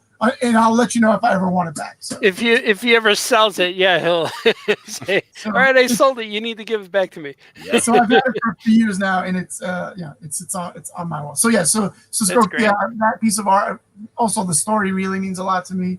I don't know. I have so much Superman stuff. Like it's everywhere. So those are some of the biggest things, I guess, that I really. That's cool. Don't you have a ring? Don't you have a What? Superman Club ring? I do not. I wish I did. Oh, okay. I'm confusing because I remember seeing one on Pawn Stars. No, I don't. I want one of those. I'm desperate. I was actually looking on eBay last night, just every once in a while because I casually just search stuff. I'm looking for something signed by Jerry and Joe, like Jerry Siegel and Joe Shuster. Oh, that'd be cool. And they have this really cool thing. It's from I guess one of the Superman celebrations early on, and it's like a big certificate. And it's like, welcome to Metropolis and all this stuff. And it's signed by Kirk Allen, Joe Shuster, and Jerry Siegel. And I was like, wow, That's crazy. it's like $500 though. So out of my price range. But I will own a signature from them one of these days. My buddy Rob Burnett, and Jack said it earlier too. You can pretty much get anything from our childhoods because the younger generations don't care about this stuff. Yeah, they don't care Right. anymore. Yeah. Which is fine. I mean, God bless them. They've got their own stuff to, like Saved by the Bell trading cards and Fresh Prince air freshener and stuff like that. So It's I funny appreciate it. because anytime I show an older movie to my kids, like older, I mean like Back to the Future, Empire Strikes Back, that era, like I show it to them and I said, "What do you think?" Because I always go into like, this movie's a classic, you're going to love it. And then my son's always cool because he says, "Well, Dad, my review based on the movie I just saw tonight for the very first time, I don't want it to interfere with your love from the movie because I know you grew up with this and it's very nostalgic and create a lot of memories for you. But what I thought of the movie was," so he gives me an honest review. But he says that without the nostalgia, with just seeing because I showed him The Matrix, I showed him Back to the Future, I tried to show him these things. But, sometimes as dads, we're overexcited. Like, oh my God, the Star Wars trilogy, Back to the Future, or Matrix. And then when they see it, it's like, it was okay. And then you're like, but you don't understand, before this movie came out, nothing was like this. And so it's kind of weird to show them now that they don't have as much impact. Like, movies are just movies. And they even said that about I think Empire or Jedi. I said, well, it looked like all the other movies now. I'm like, oh, but they don't understand. But I don't try to explain anymore. I just let them watch a movie and let them explain. They give me the review and that's it. Boys, I'm going to have to go because I'm going to have to get ready I'm going to talk to Karina Becco and Gabe Hartman. And I don't know if anyone's pointing at me, but I definitely nodded off a couple times. So I saw you, Johnny. I was going to say, I'm sorry. I apologize. It was not, you look quite a reflection. It was not a reflection on your story. So it's kind of like when the baby falls asleep, you don't want to make noise. Johnny, do you have 3 more minutes? Sure. 3 more minutes. I got a bunch of stuff to show, but I want to show you the art. I want you to be there when I show the art. Okay. So, I like the art on your wall. For anybody, when I was event manager for C2E2, we did the Superman poster. I don't know how we came up with the idea for the Superman poster for that year. So who drew it? Oh, we did. Philip Tan drew it. And, that's great. That's a great Philip Tan piece. Good Lord. And I got the actual piece from him. Wow. And what's really cool is I can't show it to you, but when you go around Chicago, you guys see the big C2E2 banners, right? Yeah. They're like 10 or 12 feet tall. Yeah. And for that year, this image was on those banners. I have one of those banners too. Wow. Oh, that's great, man. That's amazing. That's why you can't show us. It won't fit on the screen. That's George Perez Wonder Girl. I'm a Troy. big Perez Very guy. good. Yeah. So George Perez Wonder Girl. Classic. Beautiful. What else we got here? Oh, and this was my very first commission. Also George Perez. Wow. It's, Yeah. Wow. Starfire Wonder Girl. I don't know if you can see a little tiny Robin, a little tiny Kid Flash on top. I see him on the roof. Oh. Yeah, See that? yeah. They're kind of looking down at them right there. Hilarious. Wow. This is from our good buddy Chris Giarusso. Yeah. A tiny one recreation. That's Right. cool. He actually did this for the St. Jude charity auction, like the first or second year we ran the auction. Wow. And I absolutely had to have it. I was like, it's mine. It's mine. Gary Frank Superman. Sure it is. Oh, wow. Mm-mm. This again was another charity piece for Yeah, the he's St. Jude auction. he's my one of the favorite- greats. Yeah. He's my favorite modern Superman artist. I Yeah. can see that. Yeah. Jeff Johnson and I were just talking about Gary and his Doomsday Clock work. Yeah. Oh, it's gorgeous. Doomsday Clock Yeah. is gorgeous. Another George Perez commission, Cyborg. Nice. Wow.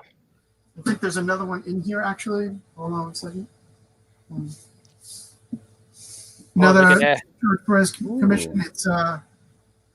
It's obviously you see my stuff is themed Titans Trigon. and Superman mostly. So yeah, Raven and Trigon. Nice. Mhm. What else? These are really good. We like the same stuff, sir. Yes, Yeah, that's Uh, my DC pick too. Titans and Superman. Titans and Superman. Hmm. This is actually also from one of the first auctions. Yeah.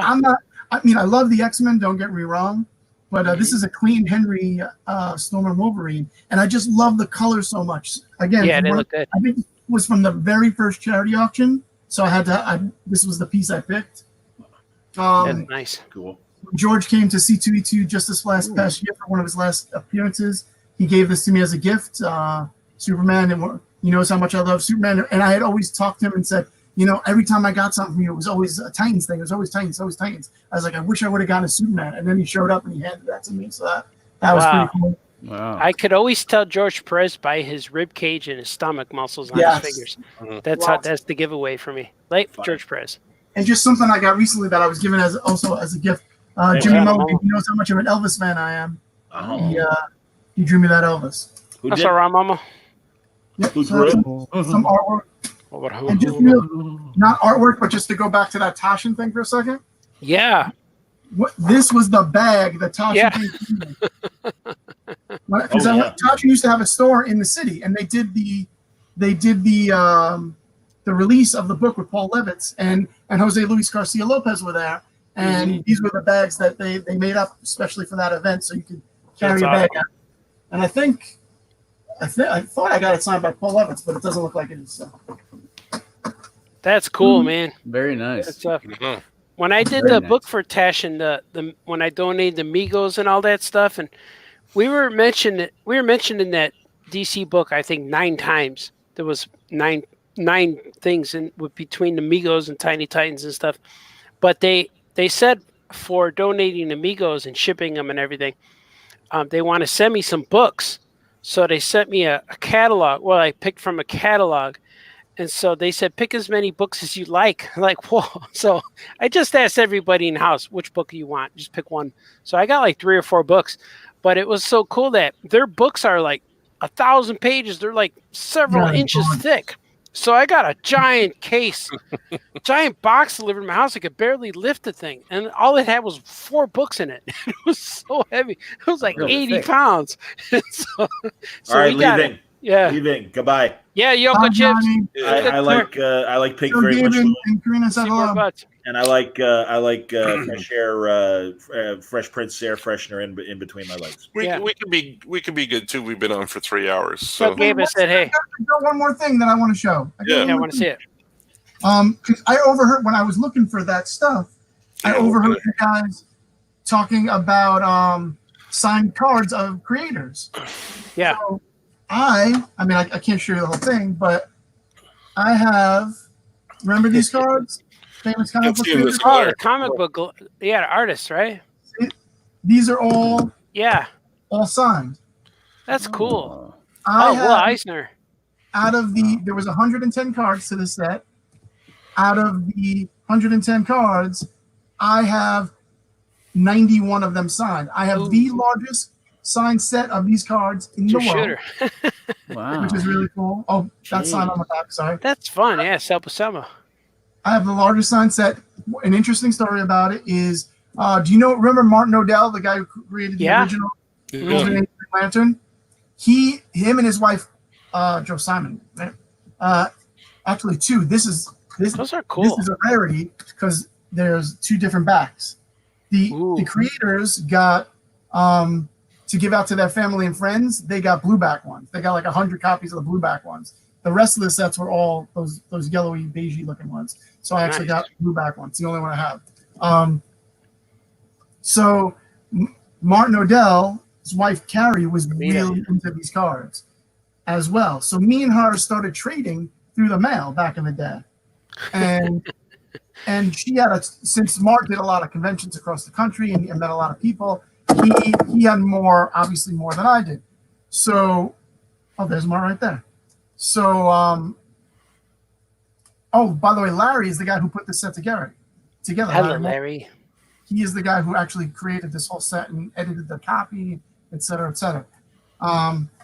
So when Mort passed, when Carrie passed, Mort was obviously, they were both older, and I stopped hearing from her, and I was like, oh, what happened? Like, we used to talk all the time. Oh, I have these extra cards, and I'll trade you. What did you get any? And we used to trade back and forth through the mail. Then I stopped hearing from her, and I was like, oh, I found out she passed away. Oh. And I was heartbroken because she was really sweet. So Mark passed away about a year later. Oh. Unfortunately, sadly enough, I guess, they were older, and you know how it is with older people. Game out the money to get. Once one passes away, the other passes away. So what wound up happening is all of Mark's collectibles wound up going to auction.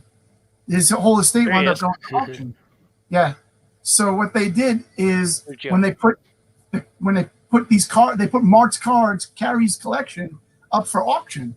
So I bid on it, and I was like, I have to have it because, me and her traded so much, and they had so many cards than I had, and in the end, I won it. It was quite expensive. I'm not gonna lie. And then I wound up having I wound up combining our two sets to have, like I said, almost 91 cards. And to me, it's kind of cool because, it's like a tribute to Carrie and Mark that my collection is the biggest one of these. Yeah. And it's our combined collections of over the years. That's so, cool. Thinking about this, I'm like, who has a collection like this with all these signed? Like, who would have something as big as this? Again, I've been told by multiple people, because I've traded with people across the world who also do these, do the same thing, that I have the largest set. So I'm very proud of that fact, and I love these cards. So there's some cards that I'm missing that I'll probably get. 10 cards of people that passed before the cards were ever produced. So I'll never get those, obviously. And then there's like 9 cards of people that were alive when these cards were produced, but I don't have the cards. Right. And I don't even know. And only like 3 of them have I ever seen actually signed. So I'm wondering if I could ever find a way to get those 9 cards. Like Mobius is one, and I can't remember the others off the top of my head. So there's more and more cards. But I figured at a certain point I would be done, and then I wouldn't have to do this anymore. And I was almost happy for that fact. But then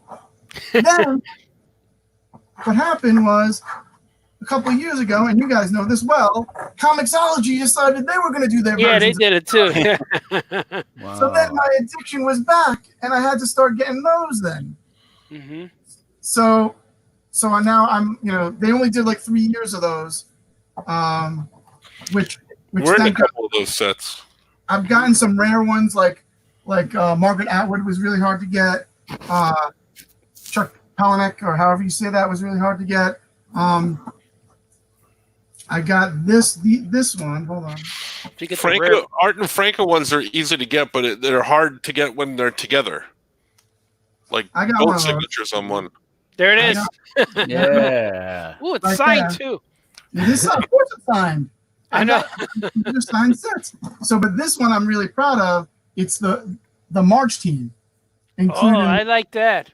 Yeah, including the senator. And the thing about this was when I got him to sign this at San Diego a couple of years ago, he looked at it like he's never seen it in his life. And he goes to what's this guy's name? The writer's name. I forgot his name. Aiden. Andrew Aiden. That's right. It was Andrew Aiden. So he goes to Andrew Aiden. He goes, "What is this?" And he goes, "Oh, they made some trading cards of us." He goes, "I don't even know these exist." He's like, "Yeah." He goes, and I had 2, and I was like, "You want one?" And he was like, "No." And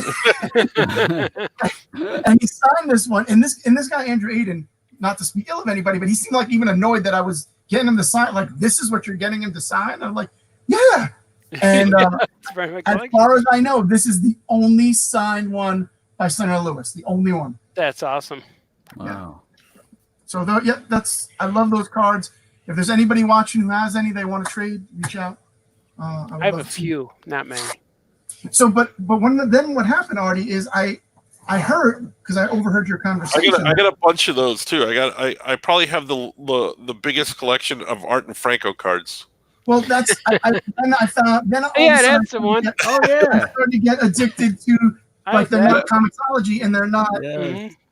But then I wanted other ones. So like other people have had cards created. Yeah.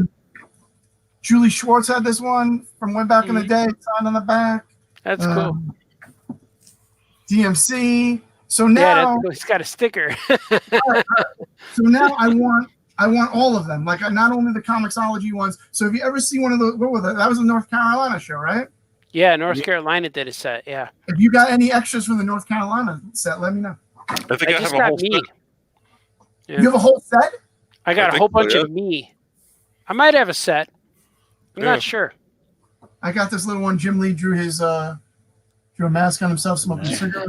I don't know that's him. He's wearing a mask. Yeah, you can't tell. So yeah, if you have them and you want to trade for something, let me know. We might. Yeah. I might have to get that Superman Titans page off you, maybe. Book a trade. Yeah. Which Superman thing? The one you showed before. It's not mine. I'm just holding it for someone. Oh, right. I'll trade for that Superman Batman shirt you're wearing, but you have to give it to me on the screen right now. You got to trade on the live show. No. He called me out. And while we're doing stuff now, real quick, because I pulled out some 8x10s for a very brief period of time. I was into 8x10s, signed 8x10s, very brief. But I got some really unique ones. My 2 dads. Oh my God. It's signed by the daughter and BJ and the Bear. BJ. Yeah. That's right. Yeah. Three's Company. Oh. The Janet Oh show. wow. It's signed by everybody except for John Ritter. Janet wrote you a story. Oh, it looks Mr. like. Furley. Sorry, no, Mr. Furley. Sorry. But yeah. Sorry, Mr. Furley. It said, coming up, knocking my door anytime. Joyce DeWitt. Oh my God. Yeah. Yeah. Star Trek. The cast. The cast. Wow. Everybody except DeForest Kelly. He unfortunately had passed before I got a chance to meet him. Oh my. Yeah. Boba Fett. Jeremy Bullock. He says you're too cool. You're so cool. Boba I Fett. have autographs from him too. Big Lou. Big Lou. I have a poster signed by Lou. Babylon 5 for Jack Chu. Is he still action? Save the cheerleader, save the world. Yeah. Of course. That's her name is Hayden Planetarium. Hayden, Klitschko's wife. Yeah. That's right. The Sweat Hogs. Oh, yeah. Oh. Mr. Cutter. Wow. Rorschach. Fucking Wilma. Wilma. Yeah. He was watching my live stream the other day, Gil Gerard. Yes. wow. Right. Yvonne Craig. Back girl. He's a rare one. Bum-ba-da-bum-ba-dum. Gerard Christopher. Yeah. Superboy. Oh man. How you doing, Superboy? And that's it. That's all I got. Now I showed you way too much stuff. But Did you ever get Billy D's autograph? Billy D. Williams? yeah, well, I got Billy D in a book. I have this giant Star Wars Chronicles book that was imported from Japan and back in the 90s.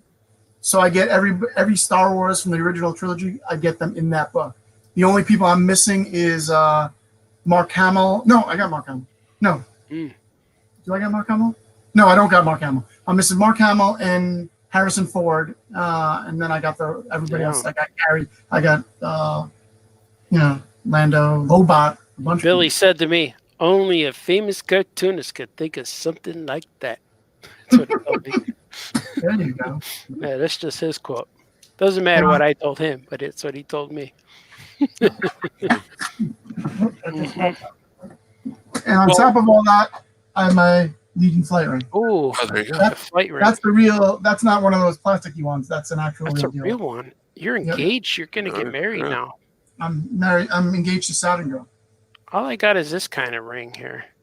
I got this thing. Nice. It opens up bottles and paint. So Wow. this is always handy in the studio. This is a true story. My wife just cleaned out the utensil drawer, the forks and knives, and she's found like 6 or 7 of these. And she goes, I don't know what to do with these. We don't need them. And I said, I'll take them.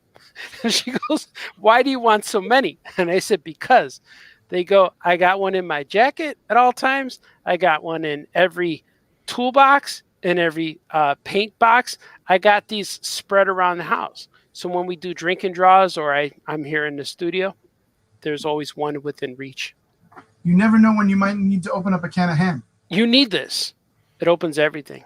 Yes. Yeah. We'll edit that out. That don't make any sense. Nobody cares about that.